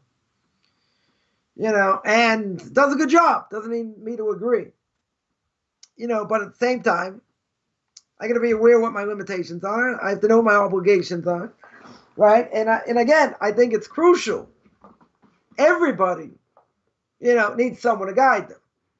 Personally, one of the first things I put on my blog years ago was that, when it comes to conversion, a person cannot navigate this by themselves. They just can't. It's not all about book knowledge, right? But I would say even someone who's a Noahide, any Noahides out there, right? Also, a person will say, well, there's only 7 Noahide laws. How hard is this to keep? So you have to know. Right? We're doing a course on Noahide nations. Right? And, preparing people to teach other Noahides. What it means to be a Noahide. It's complicated. Not just so straightforward. There are a lot of things that, a lot of information had to be gathered in order to do this. Right? Because there aren't, not a lot to talk about it. Not a lot to talk about in the Talmud, not a lot to talk in the commentaries. You gotta dig around, so to speak. And the people will say, 7 Noahide laws, not that much. Well, there's really about, some say 63, 65, 70 laws, whatever it is. It's an umbrella, right? It's an umbrella for, the 7 are umbrella for the rest of the law. Right? So that being said, there's a lot more than meets the eye. Right? There's a lot more than meets the eye over here. So, we gotta take that in stride. We can't let the evil inclination come and say, see, you didn't learn this, you didn't know that, the other thing, you're finished. So if a person's a Jew, you got a lot to know. You have a lot to, there's a lot of makeup. There's a lot of makeup that we have to do. Right? If a person wasn't born into it. There's a lot you got to learn. And, as a non-Jew coming into this, also plenty what to learn. People say, only the Noahide laws. I know, I'm not telling people not to convert, right? Say, the Noahide laws, yeah. I always mention I could keep people busy for the next 250 years. If I had 250 years, plenty what to learn. Torah, the prophets, the writings, Jewish philosophy, Musar, ethics. I mean, how many shows have we done? We've done more than 100, right? 110, right? 115. Where are we holding by? Chapter 2, Mishna 11, part 6. And most of these classes are at least 2 hours. Right? You go to my YouTube channel at Rabbi Chaim Coffman, you'll see there's a playlist, Pirkei Avos. There's a whole list. Right? I've done 121 on Tanakh Talk. Each one 50 minutes, almost an hour. Something like that. And plenty what to learn. There's not a shortage. It's not a shortage. So wherever a person's holding, they have to tap in. They have to know how to tap in. Right? But don't let the evil inclination get to you and say, see, you only learned a little bit. You're never going to learn anything. You could be an expert in the CFL, but not know anything about Torah. Right? All these other things. Right? We're lazy. We want it all in one shot. Right? That's what we want. Someone says, yeah, I wish I had it all like the Matrix. So you know what? I'm going to go on. We're doing this live. So it's a good thing we're recording. So I'm going to say, and this isn't ego. I'm going to say, if Take all that knowledge, all that stupid knowledge that I have of sports, TV, and movies and all that. Imagine if those hours wasted were focused on Torah. I can't have those hours back. But let's say those hours should have been focused on Torah. I would have been a Torah giant years ago. I'm not saying anything, I'm not bragging. It's not bragging over here. If I would have had so many hours freed up, I could have learned more and not wasted time. But what does the evil inclination come and do? My brain is tired. I need to chill. It's too hard, and I need to find a balance. And someone told me this late last week, similar thing. Sometimes I just need to chill, and it's just too much, and it's over. This is a Jew talking. This is a religious Jew talking. So what's our obligation? So the evil inclination, we have to kick it in the head. We have to say, I'm not going to let you get inside my head. I'm not going to let you try and convince me and turn me into a pretzel and say, oh, you can never learn it, and it's not the Matrix, and you can't do this, and you can't do that, and I just want to veg, and I wish I could rewind and say, yeah, my Celtics won the championship, dance to the champagne. Can't do that. It's over, as we would say. Okay, does that really matter? Anything's really matter? No. Things are happening really fast. With the Messiah coming. Things are happening really fast. We don't have that much time. The King David himself says, we're in this world, you get 70 years. If you have strength, 80 years, anything over that's a bonus. Life goes by very fast. When we're younger, it goes by really slow. The older we get, it goes much quicker. That's what it is. So I'd say like this, all these other things, and I'm talking to myself as well, these things don't matter. It's a waste of time. But you know what? Sometimes it's so much a part of us, it's hard to fight. Right? It's hard to fight. Right? That's it. But we get distracted. That's what the Ramchal says. Right? He says in Derech Hashem, we get distracted. 100% we get distracted. So what do we have to do? We have to take the evil inclination and kick him in the head. That's what we have to do. But you can say, I'm tired, and it's hard, and it's this, and it's that, and I'm, okay. Everyone according to whatever, they have to do or they're able to do. But the reality is, after 120 years, that's it. You're not going to have another opportunity. Most likely, our soul's not coming back. That's it. We're probably the last time around our soul's going to be here. So however we're going to get judged, we're going to get judged. And we don't have an opportunity to fix it up. We don't have an opportunity to say, let me go back one last time. Let me go try and fix it. We don't have that opportunity anymore. Probably not going to be given that opportunity, let's say. So this is it. This is the final thing. So why we get caught up in what's going on, around us, and we forget what the most important thing is. Because we live in a world of distraction. It's a world of distraction. That's exactly what it is. And the evil inclination, Mr. S, knows he's on his last legs. He knows, as Gemara in Sukkah says, he's going to get destroyed. Right? When the Messiah comes, everyone's not going to have free will anymore. We're going to be doing God's will. Won't be an evil inclination. So we're not that far away. So why do we waste time? Why do we waste so much time? Because we're lazy. We haven't internalized the message. And the message is, don't get distracted. That's the message. That's what God wants. He wants you to stay in the straight and narrow path. He wants you to forget about everything outside. That's what he wants you to do. Right? My Rebbe will say, now I used to be very big into Israeli politics. Right? And he would say, forget about that. If you're happy the way God runs the world 95% of the time, the other 5% you may never understand in 10 lifetimes, so it doesn't matter. He says, your obligation is to sit and learn. That's what you got to do. Forget about these other things. These other things don't matter. And we're going to keep saying that over and over again. It doesn't matter. Torah is what matters. That's my focus. How I live my life. Which way I want to go. That's the most important thing ever. That's what it is. That's my obligation. Your team won. They didn't win. This movie, that thing. Who cares? In the bigger scheme of things, it doesn't matter. It's irrelevant. But you know what? We get caught up in it. We get caught up in it. Because just 2 weeks ago, see, last week getting off week because I was up north. But 2 weeks ago, says Dan the man, you know what's starting up? CFL. That's starting up. All good things, okay. Good things came to an end. Now we start again from scratch. The world is good. Let's get back to normal. Okay?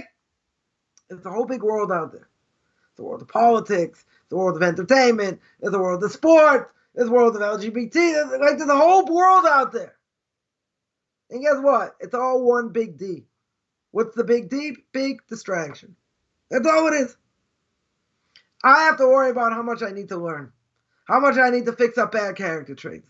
How much I have to try and reach my potential. That can take all my waking hours. Okay, but I have to work. I have to deal with my family. I have to do other. Okay, so there has to be some level of balance. I would agree. There's got to be some level of balance. But guess what? At the end of the day, that's what I have to do. I have to think about what I want to accomplish.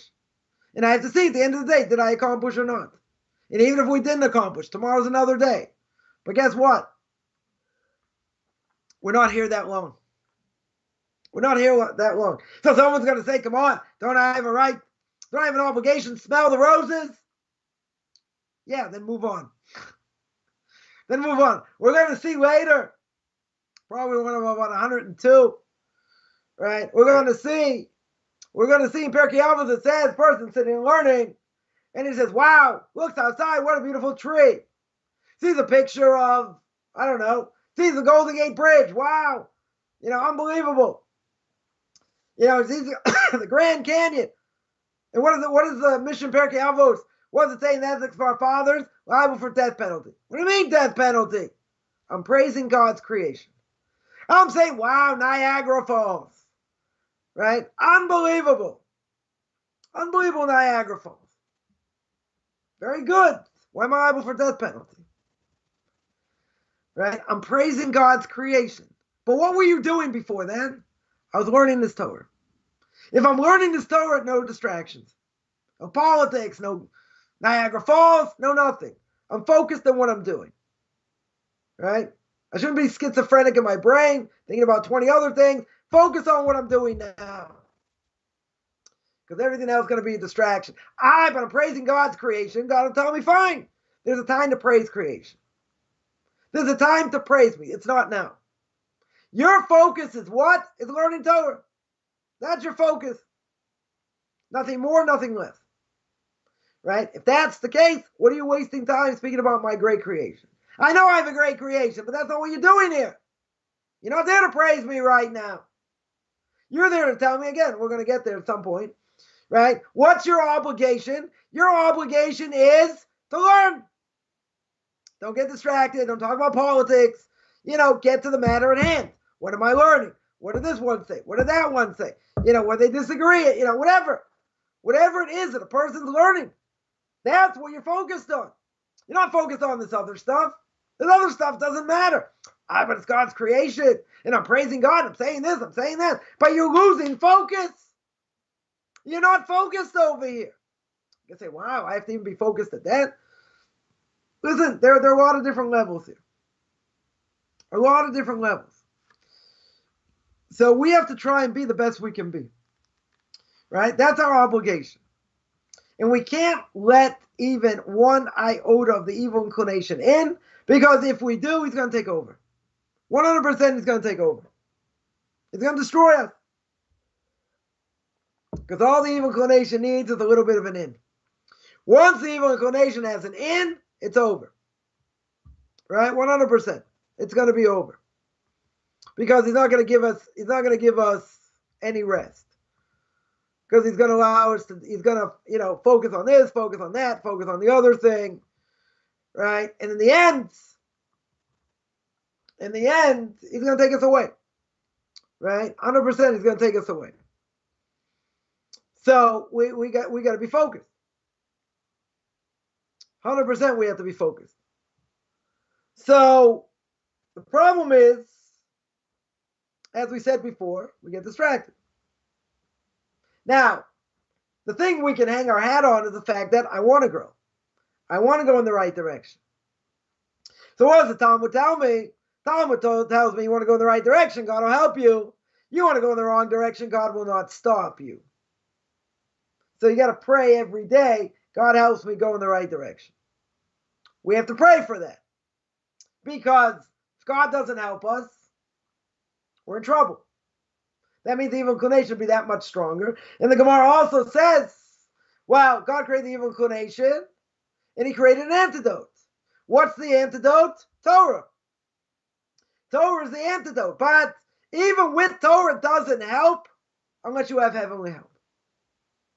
That's the power of the evil inclination. So I need to focus on Torah, focus on working on myself, focus on correcting bad character traits.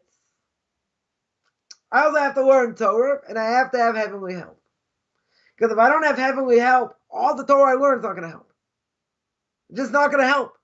Not going to help me overcome. I need God to help me here. That's what I need. So the thing is, what should we take out of all this? What we take out of it is I need to be focused. I need to be focused on my learning. I need to be focused on working on bad character traits, right? And I need somebody, everybody does, they need someone who they can bounce questions off of, someone who can mentor them, someone who can help them. Because as someone here pointed out, you can't do it alone. It's true. 100%. Videos help. Classes help. There's no question, right? But a person needs someone to be able to go to, for advice, someone to speak to, etc. That will help unbelievably. Unbelievably. Get someone from A to B, from B to C, right? But obviously, it's got to be the right one. You got to be careful not to, listen to anyone who you shouldn't listen to, people who are frauds, other things, right? We got to be careful. 100%. We have to be careful with that. But at the same time, what's harder is that you're going to say, well, there's another issue, right? What's the other issue, right? What's the other issue? The other issue is that I need to live inspired. I need to live inspired, right? And I need to be super focused. And that's not so easy. Why? Because again, there are a lot of different things going on. That we get beaten down in life. That's what someone's going to say. Life's too hard. People say, well, trying to do this, that, and the other thing, and this happened, that happened, the other thing happened, like 10 different things all at once. It's hard. It's hard to fight all these things at once. But at the same time, it's part of the trials and tribulations we go through. But at the end of the day, again, at the end of the day, we want to go on the right path. We want to do the right thing, right? We want God over here, to help us. That's what we need. That's what our obligation is. So we got to work hard not to get distracted, not to fall prey to these other things, which may be interesting. Not going to say not. Probably very interesting. Okay. But, and it could be, it could look like something that say, oh, no, something I have to know. Something I have to delve into, this, that. And it could be true. Could be the work of the evil inclination also. Because the evil inclination can try and convince you. And the reality is, it's something you shouldn't be doing. So, the person has to know, should I be doing it? Shouldn't I be doing it? But we can't lose focus. 100%. Right? 100%. We have to be focused over here. Because if we're not focused over here, what happens? We get distracted. What happens when we get distracted? We lose the resolve. It makes a person weaker. You can say, come on, give it a little bit to this. What's the big deal? And it has an effect. 100% it has an effect. Right? It just makes us lazy. And if it makes us lazy, it's going to take us away. So you're going to say, but there's so many things to fight against. Okay. There's so many things to be distracted by. True. God knows what he's doing. He made a distracting world. True. 100% true. Right? But at the same time, Same time, what do I have to realize? I have to realize that I have a way out. What's my way out? My way out 100% is Torah. That's my way out. But I need heavenly help, and I need to focus.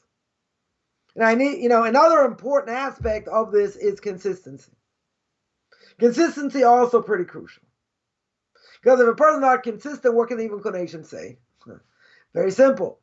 Oh, you did this one day, now you don't do it. Or now you're lazy, or now this. And what should our answer be? Our answer should be, you're right. I should be doing more. I should be doing this. But I'm a work in progress. And I need to get to that level. I'm just not there yet. Now, someone could still make fun of you at that point, but they'll have respect. They'll have respect. Because they're going to see that you're admitting, you have failures. But you're admitting that you're working on it and you want to reach a certain level. You're just not there yet. That's being honest. That 100% is being honest. So that, in the end, they'll respect. They may not like or agree with what you, but they'll respect it. Right? In the end, they'll respect it. But we can't let the evil inclination come and just totally, wipe the floor with us and totally destroy us. That'd be too easy. Right? In other words, evil inclination comes, see, you can't do it. It's too hard. Jews won't accept you. Non-Jews won't accept you. It is way too hard. You can't do it. It's over. Right? It's over. You can't do it. So we have to take the evil inclination and say, you're right. Made a mistake. Made a serious mistake. Going to pick myself up. I'm going to work harder. And I'm going to double down and this and that. And I'm going to put up other fences and fences and fences so I don't come to this. And even if you fail again, we're going to pick ourselves up, and forget about it. Right? My Rabbi says, you live in the past, you have no future. You don't whitewash it. You don't say, wow, I'll just sin and I'll repent. That doesn't work. So, life is hard. We are all a work in progress. No question about it. But we have to work hard. We have to strive. We may make mistakes. We may make serious mistakes. Right? But thank God there's repentance. But a person should not get so far down where they say, I cannot function. Where they say it's just, God put me in a position I can't handle. Not true. We may think we can't handle it. But God knows. And if we put ourselves in that position, God knows what's good for us. Even if we think it's too hard. I can say just, on a personal note, certain things I've had to go through myself, I would have said, come on, you would have thought, I'm the one? I'm the one to go through this, that, and the other thing? Come on. You got to be kidding. Well, in the end, God's right. He's always right. But we just don't see it. We don't fathom it. Right? A lot of the time. Right? And I'll say, again, I'll say in my own life, why do I have to go through this, that, and the other thing? So now I understand certain things. Not much, but certain things. See, now I can give over certain things because I went through it. Had I not gone through it, it wouldn't be the same. Totally wouldn't be the same. Right? So, there's a lot to think about. And the most important thing we have to think about is the fact that, we are all work in progress. And there may be many times we don't necessarily do the right thing, but guess what? You have to want to do the right thing. You have to want to go in the right path, right? And you got to pray for that. And something's not going to be granted to you, right? Let's say better. It's not something that's going to, it's going to be given to you, right? The fourth paragraph in the silent meditation, the Shemona Esrei, the Amidah, whatever you want to call it, that we say is we pray for knowledge. They can say, what, if I don't pray for knowledge, I'm not, I'm stupid? I'm not going to have knowledge? No. What knowledge are we talking about? We're talking about Torah knowledge. Talking about Torah knowledge. The commentaries ask, why do you have to say granted? Why don't you say give it to me? Right? Right? We say God should grant it to us. We have to pray for that to have proper knowledge. Because giving it, it's something you have to earn. Something you have to want, something you have to desire. And granting us that spiritual knowledge allows us the strength to go in the right path. That's what it does. It's not a given. 100% is not a given. Right? No question. But it's something we have to earn. It's something we have to ask for. Right? It's not something that can necessarily be given. A person has to be a vessel. They have to be a vessel to accept it, to put it into their life. Not everyone is that vessel. But we have to pray constantly that God grants us this, that God helps us. Because if not, we can't overcome anything. We may think we can, but guess what? Evil inclination really, really strong. Really, really strong. Right? So I'm not going to say we don't have free will. We do have free will. But the fact is, without God granting us this knowledge, imagine where we'd be today. Imagine where we'd be.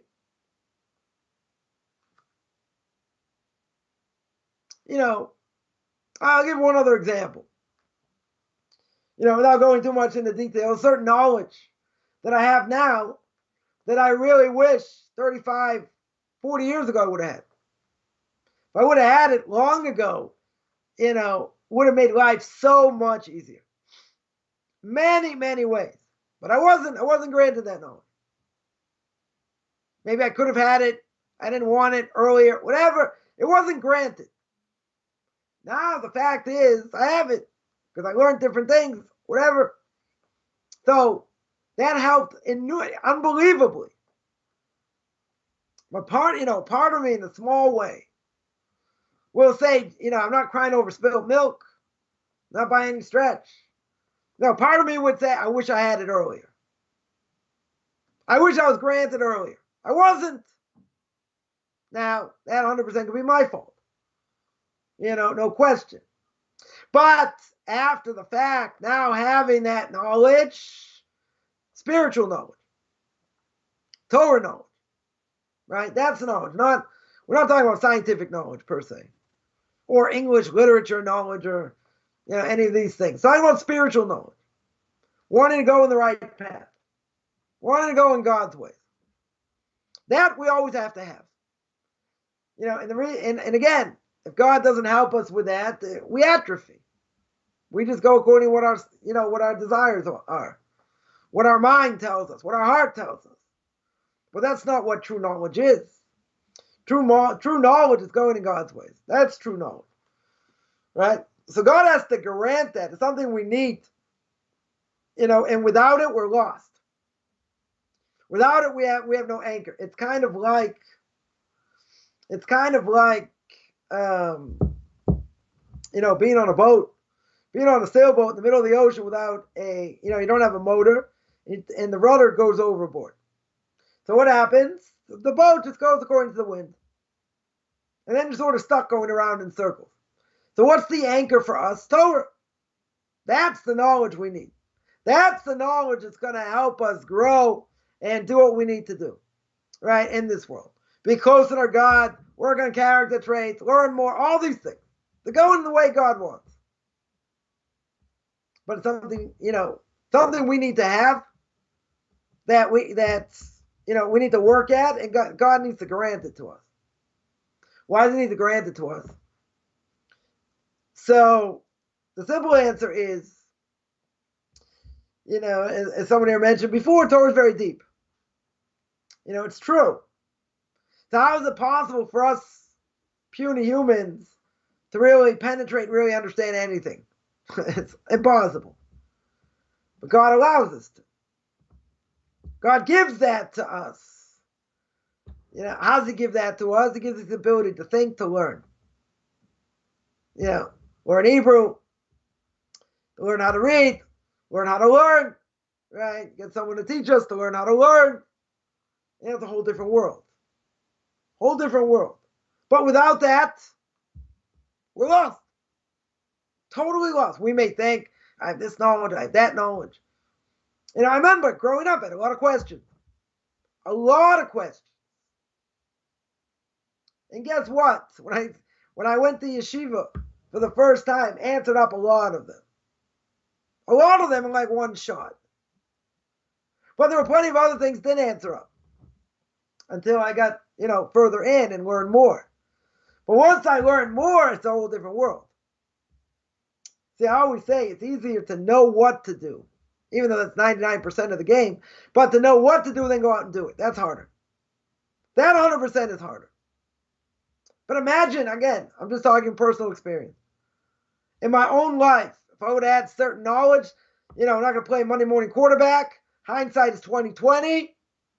But the reality is, look at the knowledge here. Look at the knowledge been granted. Is it a whole different world? Yeah. Would it have been a whole different world 40 years ago? Would it have been open up other doors? Oh, yeah. Made life 10 times easier in many ways. But didn't. Right? If I would have that knowledge back then, imagine what I'd be today. Okay, so, we can't go there. That's an impossibility. Someone here points out everything the right time. True? 100% true. But at the same time, I'm certainly appreciative of the knowledge I do have. All right? Makes life a lot easier in different ways. Very true. Very, very true. But, that's what it is. Right? That's what it is. Absolutely thankful for that. But we can always ask the question, but in the end, it really doesn't matter. In the end, if we find out the information today, or it took us 20 years, 30 years, whatever, to finally come to it, okay. That's what a person does. And, and that's what happened. Now they're ready to hear. Now they're open to hear. Very good. And that's what it's about. But putting what I learn into motion, that's a harder thing. That is a much, much harder thing. But that's something we have to do. We have to, we always say, I gotta take this, I gotta take it from my mind, and put it into the heart. Because there's a mind to heart disconnect. So I have to work hard. Person has to work hard putting those things together. That's what we have to do. And implement what I learned. Sometimes it's hard. Right? Sometimes it's hard, but that's what we have to do. That's our, that's our obligation. 100%. That's our obligation. And we got to take what we learned to heart, and we got to put it into practice. And even if we fail, and even if we make mistakes, right, depending where we're holding and why we did certain things, okay, right? But life is work, and we're throwing a lot of different things our way in order that we work on our character traits. We work on all kinds of things. That's what God wants, but He wants us to tune in a certain way, right? We have to tune in a certain way. But the bottom line is, we mentioned, we're not here for very long. So I would think one of the most important things today, and that's not going to be such an easy thing, and that is, don't get distracted. Right? Focus on what you need to do. If a person's learning, unless God forbid their house is on fire, that's it. You shut off your phone, you shut off everything else, and that's it. You focus. People multitask, do a lot of things at once. That can be true. But, when a person learns and they're hearing the message, you got to think, stop, think, focus. That's what we have to do. We don't want to be doing other things at the same time. Not saying you can't. Plenty of people, do many things, while they're listening as well. Okay. Right? It's not the end of the world. People do a lot of different things. All right. Well, someone there points out, you can't waste time, right? Time is too short. Right? People say that, for other things, like, one of the things I'll just mention, we get caught up in a lot of petty things. Things that in reality doesn't really matter. But what gets in the way? Ego, or as we say here in Israel, ego, right? Ego gets in the way. Being conceited a little bit gets in the way. There are things that get in the way of things that are really not that important. You got to say, but I got to stand for something. Can have people walk all over me? Okay, that's true. Well, look what happened Korach over here. Korach gave in to Machlokes, and having this feud with Moshe and Aaron. Destroyed him. There are people who live in the past, destroys them. Totally destroys them. Totally not healthy. That a person should be in your head for so long and this and that. They shouldn't be. But we allow them to be for any number of reasons. So we get caught up in things that, in the bigger scheme of things, don't really matter. You're going to say, yeah, people said this, people said that, people said the other thing. All true. Maybe all true. And sometimes it might be painful. Okay. You have to know how to deal with it, in different ways. But we get caught up in these things. We totally get caught up in these things. Things that don't matter. They don't matter. That doesn't mean it's not painful. Right? But sticks and stones, that people say what they want. Say, oh, you're breaking up the family, you're doing that. Okay, let them say what they want. It might be cruel. Why are we wasting time? Right? So I can be a psychologist and say very easily, because we want to answer up. We don't want to feel bad about ourselves. We don't want to let other people feel, make us feel bad. True. So don't speak to them. If you got an obligation, speak to them. Right? But we got to live our lives. We have to move on with life. Some people it's hard. I understand. Going through difficulty, trauma, other things. But we got to learn to move on at some point, some level.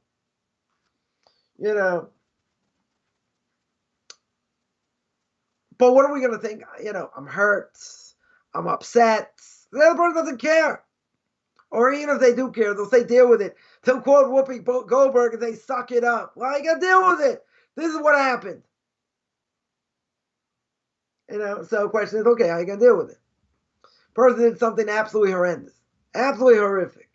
And they say, well, it's been done. Deal with it. Does that sound like tshuva? Repentance? No. They're just saying deal with it. Well, that's kind of cruel. That's not showing any empathy. Right? And, it's showing just, well, it's all about my life. About what I want. If you don't like it, tough noogies. Or as my Rebbe would say, go eat kugel. You don't like it. So you go eat kugel. That don't make you feel so good, does it? So a person can be devastated. They can say, can't believe someone's talking to me this way. Can't believe they have no feeling. You're right. There's a lot of hurts. And a person may have to deal with it. Maybe professionally. Right? But in the end, what do I care what they say? Really, what do I care what they say? But it's cruel, you're right. So now you nip in the bud. Remember one thing Coffman will say. Greatest advice I ever got. And that is, someone says something to you, I don't care if it's a parent, it's a sibling, even God forbid, a child. And they say something off the wall. They say something very cruel, very mean, this, that.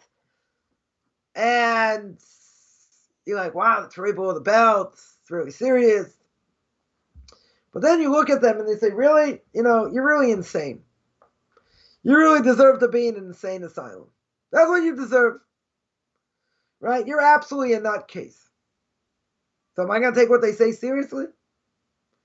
Someone with a 25 IQ. Someone who's mentally challenged. And I don't know, they say something, they hit you, they push you out of the way, whatever. They know what they're doing? No. They're mentally challenged. Am I going to say anything? Of course not. You'll be annoyed. 100% you'll be annoyed.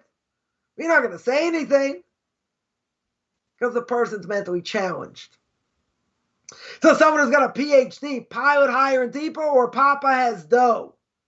Or they got an MBA. Or they're like, over 100 IQ, really, really intelligent. But they know nothing about Torah. And they sit there and denigrate and make fun and call you, what are you worried about? This person's insane. They don't know anything. Why in the world would I take what they say seriously? You're going to say, but it's mean what they say. It's cruel what they say. They're trampling on everything, the Torah stands for. So you might have an obligation to say something. You definitely might. On the other hand, this person's a total ignoramus. Right? You say, wow, all that knowledge, right? You say, wow, all that secular knowledge you have is unbelievable. Unbelievable. I have the utmost respect for that. But, you can't read Hebrew. You never read the Bible from cover to cover. You've never studied philosophy. So you're talking out of your elbow. I'm humoring you by listening. But, but my 7-year-old knows more than you. That's it. I'm not saying you have to put them down. It's not going to get you anywhere. You think you know so much, this and that. Have you ever studied? Right? Someone says, yeah, I'm an atheist. Right? So really, you're an atheist. Interesting. You ever study philosophy? Socrates, Aristotle? No. You ever study modern philosophy? Kant, Kierkegaard, Hegel? No. Well, you ever study Jewish philosophy? Maimonides, Yehuda Halevi? No. Did you ever read the Bible from cover to cover? A little bit. I saw the movie. So here, you never studied, you never learned, you don't know anything. You're not an atheist, you're an idiot. That's the answer. You're an idiot. I'm going to take what they say seriously. We get caught, no, you got to have respect. You got to this, you got to that. Come on. I have to have respect for someone who's an idiot. They don't know anything. They're just making fun of me. I have to respect that. They'll tell you, of course you have to respect what I have to say. I have a PhD, for goodness sakes, in Judaism. You have a 5-year-old education, a second grade education at best. But you don't respect my knowledge. I'm going to respect something just read out of Wikipedia? Come on. It doesn't work that way. Oh, but you got to show them the most respect and they can trample on you. All right? It doesn't have to be that way. It totally doesn't have to be that way. But what they're saying is wrong. It's blasphemous. Goes against God. All these things are 100% true. Doesn't mean I have to answer them. They're not asking questions either. They have agendas. There's a difference. If someone says, I think, Judaism's against women, treats women poorly. You know what the answer to that is? Okay. I think Judaism, is anti-pork. Okay. I think, and you say, okay, so why do you keep saying okay? You didn't ask me a question. You're not asking me anything. Or really, instead of saying okay, you say, oh. That's the answer. You say, oh. They're not asking you anything. They have an agenda. Now, if they say, I think, Jews discriminates against women because of this and this. What do you think? That's a question. But if they're not asking a question, they don't have to answer it. I think this. It's called an agenda. They might be saying blasphemous things. They may say terrible things. We still have to answer. I had someone tell me a while ago something, and I wasn't going to sit there and go through a whole explanation. They weren't going to listen anyway. So my answer was, okay. They're trying to get under my skin. Yeah, you got to get under my skin. A waste of time. Total waste of time. So my answer was, okay. People can think what they want. They can do what they want. You're not asking me anything. You're just telling me, this is what happened. Okay. And you may think like this. Yeah, don't tell me what I think. Don't think you know what the Torah says. You don't. But, you don't answer an answer. You don't answer an agenda. They ask you a question, different issue. Again, people say things that are mean, they're cruel. I don't have to answer. Not only that, I don't even have to get upset. I don't have to get upset because they're insane. These people are insane. It's not ego here. They don't know anything. They're totally insane. Look at the world. Insane. What's going on in the world? Totally insane. In so many different ways. So if that's the case, I have to answer someone who's nuts. Why do I have to answer them? Forget answering them. I have to get upset what they say. Even if it blasphemes against God, maybe I should answer certain things. Okay. You represent Torah. They say something total heretical. Right? So yeah, you can answer them. Probably a waste of time, but you can answer them. If you want. But at the end of the day, the person deserves to be locked up in an insane asylum. Why am I going to take what they say seriously? Why in the world am I going to get upset with what they say? They're nuts. Greatest advice I was ever given. Now, again, you have to be at a certain level, even no matter what cruel thing they say. You have to be at a certain level to be able to not be affected by it. And it's not easy. Because here now, a person has knowledge, you can't answer them because they're not interested in an answer. Right? And the more you're going to say, the more they're going to make fun. So it doesn't go anywhere. Right? I just want to point out, we don't have to feel bad by what these ignoramuses say. Because that's all they are. More intelligent, less intelligent. Doesn't matter. In Torah, they're ignoramuses. 100%. 100%. They can be on the debate team. They can have high IQs. It can be all kinds of things. In Torah, no, they're a zero. So why in the world, again, doesn't matter what they say. Why am I going to get upset by what they say? You're going to say, blasphemes against God, this, that. Okay, maybe I should answer at a certain level. But even if they make fun of us, who the heck cares? As we'd say in Boston. Who cares? They live like animals, they die like animals. That's it. I'm not gonna take what they say seriously. Come on. I got a lot more things I can worry about. Right? An infinitesimal amount, tremendous amount of things I can worry about. That ain't one of them. On a list of 1 to 10, it's probably number 257. Doesn't matter, it's irrelevant. 100% irrelevant. But see, what's the whole point of this? Is we get caught up. We get caught up in all these things. We get offended and, whatever. I learned over the years what to answer, what not to answer. And sometimes I'll say things just to say things because I don't, I want to keep someone honest. But in general, I won't even bother. If someone asks a question, fine. You got to see where it's coming from also. But if someone's getting attacked and they're just making fun and they're going to constantly make fun, I need that like I need another hole in my head. Right? Maybe I do need another hole in my head. I don't know. But, I need that like I need, like I need another hole in my head. For goodness sakes, what do I need it for? I don't need it and I don't have to feel bad. That's the other thing. I don't have to feel guilty. I don't have to feel bad. Right? Try and explain to somebody about the red heifer. A law doesn't make any sense. Why would you keep it? Well, they're going to make fun. They're going to scoff. Move on.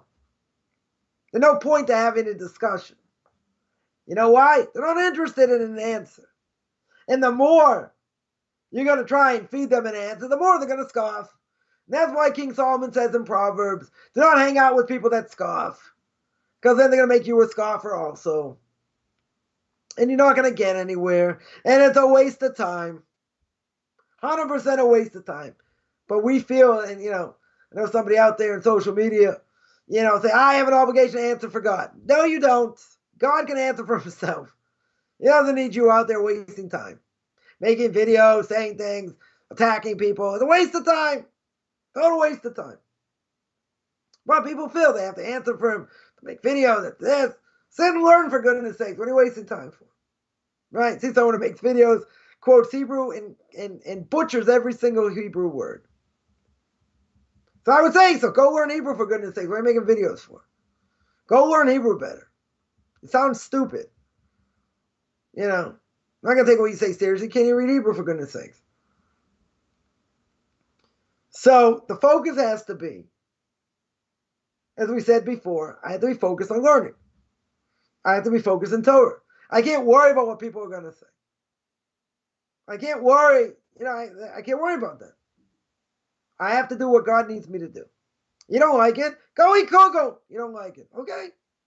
You don't have to like it. And the majority of people think like me. Okay? So let them think like you. But you're going to be a fossil. Because it's 60% into marriage. So they're going to disappear. So what do I care what they think? They're not, they might be the majority for now. It's only a matter of time when they disappear. But then we get caught up in, that's the whole point. We get caught up in this. We feel we have to answer. We feel bad. Why should we feel bad? We're God's ambassadors to the world.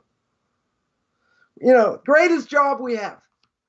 I should feel bad because someone's making fun of me. So, you think you're right. You got a big ego. Prove me wrong. That's what I tell people. Show me where it's wrong. Show me where it's not true. No, I don't have to do that.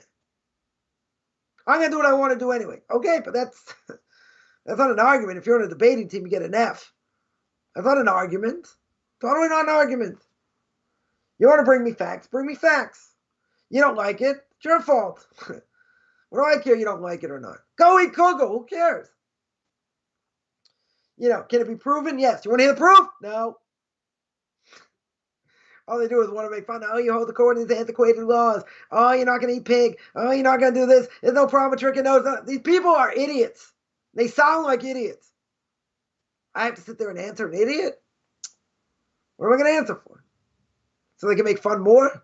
Oh, you don't do this. Oh, you think God really cares if you rip toilet paper on Shabbos? Yeah, I do. And it's so severe, God said you get death penalty. If there's a temple in Jerusalem, that's how severe it is. You think God really cares? And God's going, I don't believe that. Oh, really? You don't believe that based on? Well, that's what I believe. Great, that's what you believe. You done research? No. You read the Bible? No. You study philosophy? No. So it's coming out of your nose or another part of your body. Keep it clean. Right? So if that's the case, what do I care? What in the world do I care what you have to say? But we get caught up in this. And people make, and we feel bad. Why should I feel bad? Why in the world should I feel bad? We're the richest people in the world. You know why? Because we can listen to classes. We can live inspired. Right? We can know what the right thing to do is. And everyone else is lost. So let them say what they want. Oh, you're homophobic. You don't think the LGBT, you think homosexuality is a bad thing? Yeah, I do. Right? Torah says so. Oh, you think the Torah? Yeah, I do. I got proof. You want to hear it? No. All they do is want to make fun. Well, let them say what they want. Waste of time. Total waste of time. What's the problem? Our ego gets in the way. Our pride gets in the way. Our heart gets hurt. Why should it get hurt? Person's got a 25 IQ. I'm not going to get hurt by that. I'm not going to take what they say seriously at all. It sounds painful. It could be painful. Right? Not going to say not. Right? But at the end of the day, it doesn't matter. 100% it doesn't matter. Because these people don't know anything. Right? And I'm not going to get, I'm going to rant about it. I have a good time ranting about what someone says. I'm not going to mention who the person is or whatever. Right? No one will figure it out anyway. Right? But, mention something foolish somebody said. You know why they said it? Because they have a 25 IQ. So it's good. It's part of therapy for me to vent on it and give it over and say, what am I going to get excited about? I'm not. But, I'm going to show other people someone makes such a statement or whatever it is. Why am I wasting time over it? We're not here in this world that long. Again, Torah's always connected. We're not here that long. Why am I wasting precious time? Precious brain power. Why am I wasting it over here? If someone's got a 25 IQ, never. Wait, they can think I'm backwards. They can think this. Sweat off a duck's back. That's what it is. But the problem is, again, our ego gets in the way. Our pride gets in the way. And we want to answer, and we have good answers, let's say. And we want to say this, that, but there's nobody home. So don't waste your time. Right? Totally don't waste your time.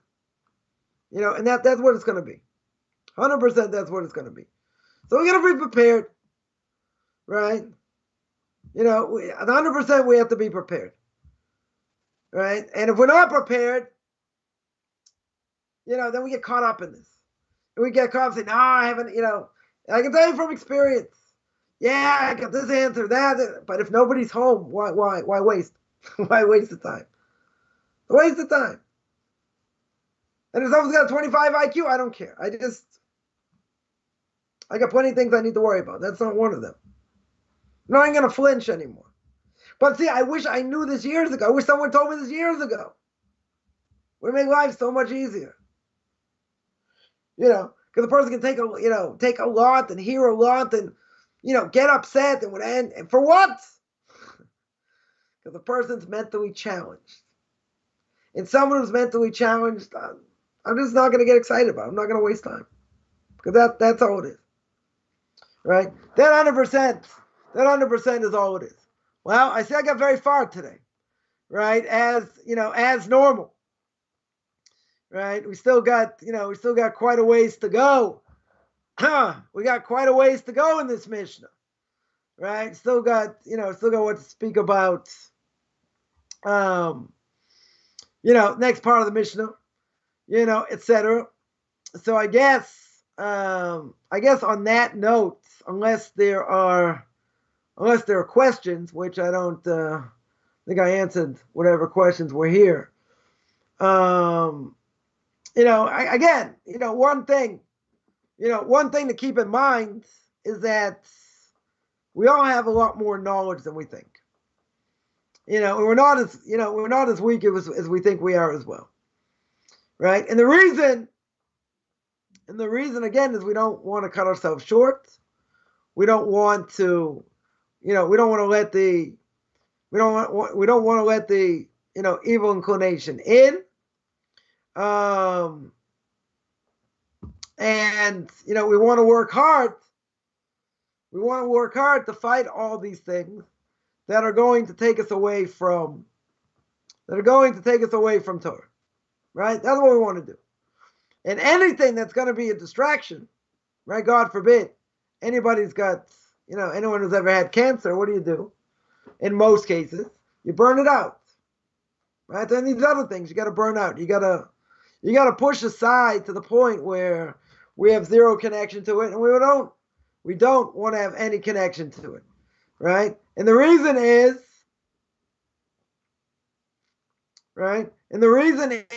very simple. Because the more we have a connection to it, the worse it's going to be, right? The worse it's going to be. So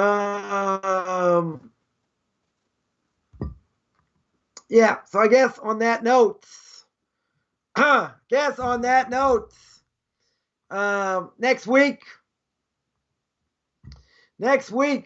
I guess we'll hit Mishna 11 part 7. I mean, I think I'm going to be here. That is the goal anyway.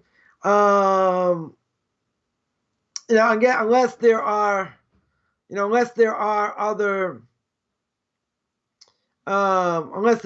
questions, I'll take any questions at the moment. Let me see if there are any questions here.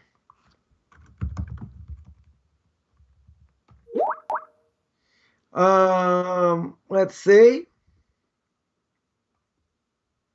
One second. Anyone have any questions?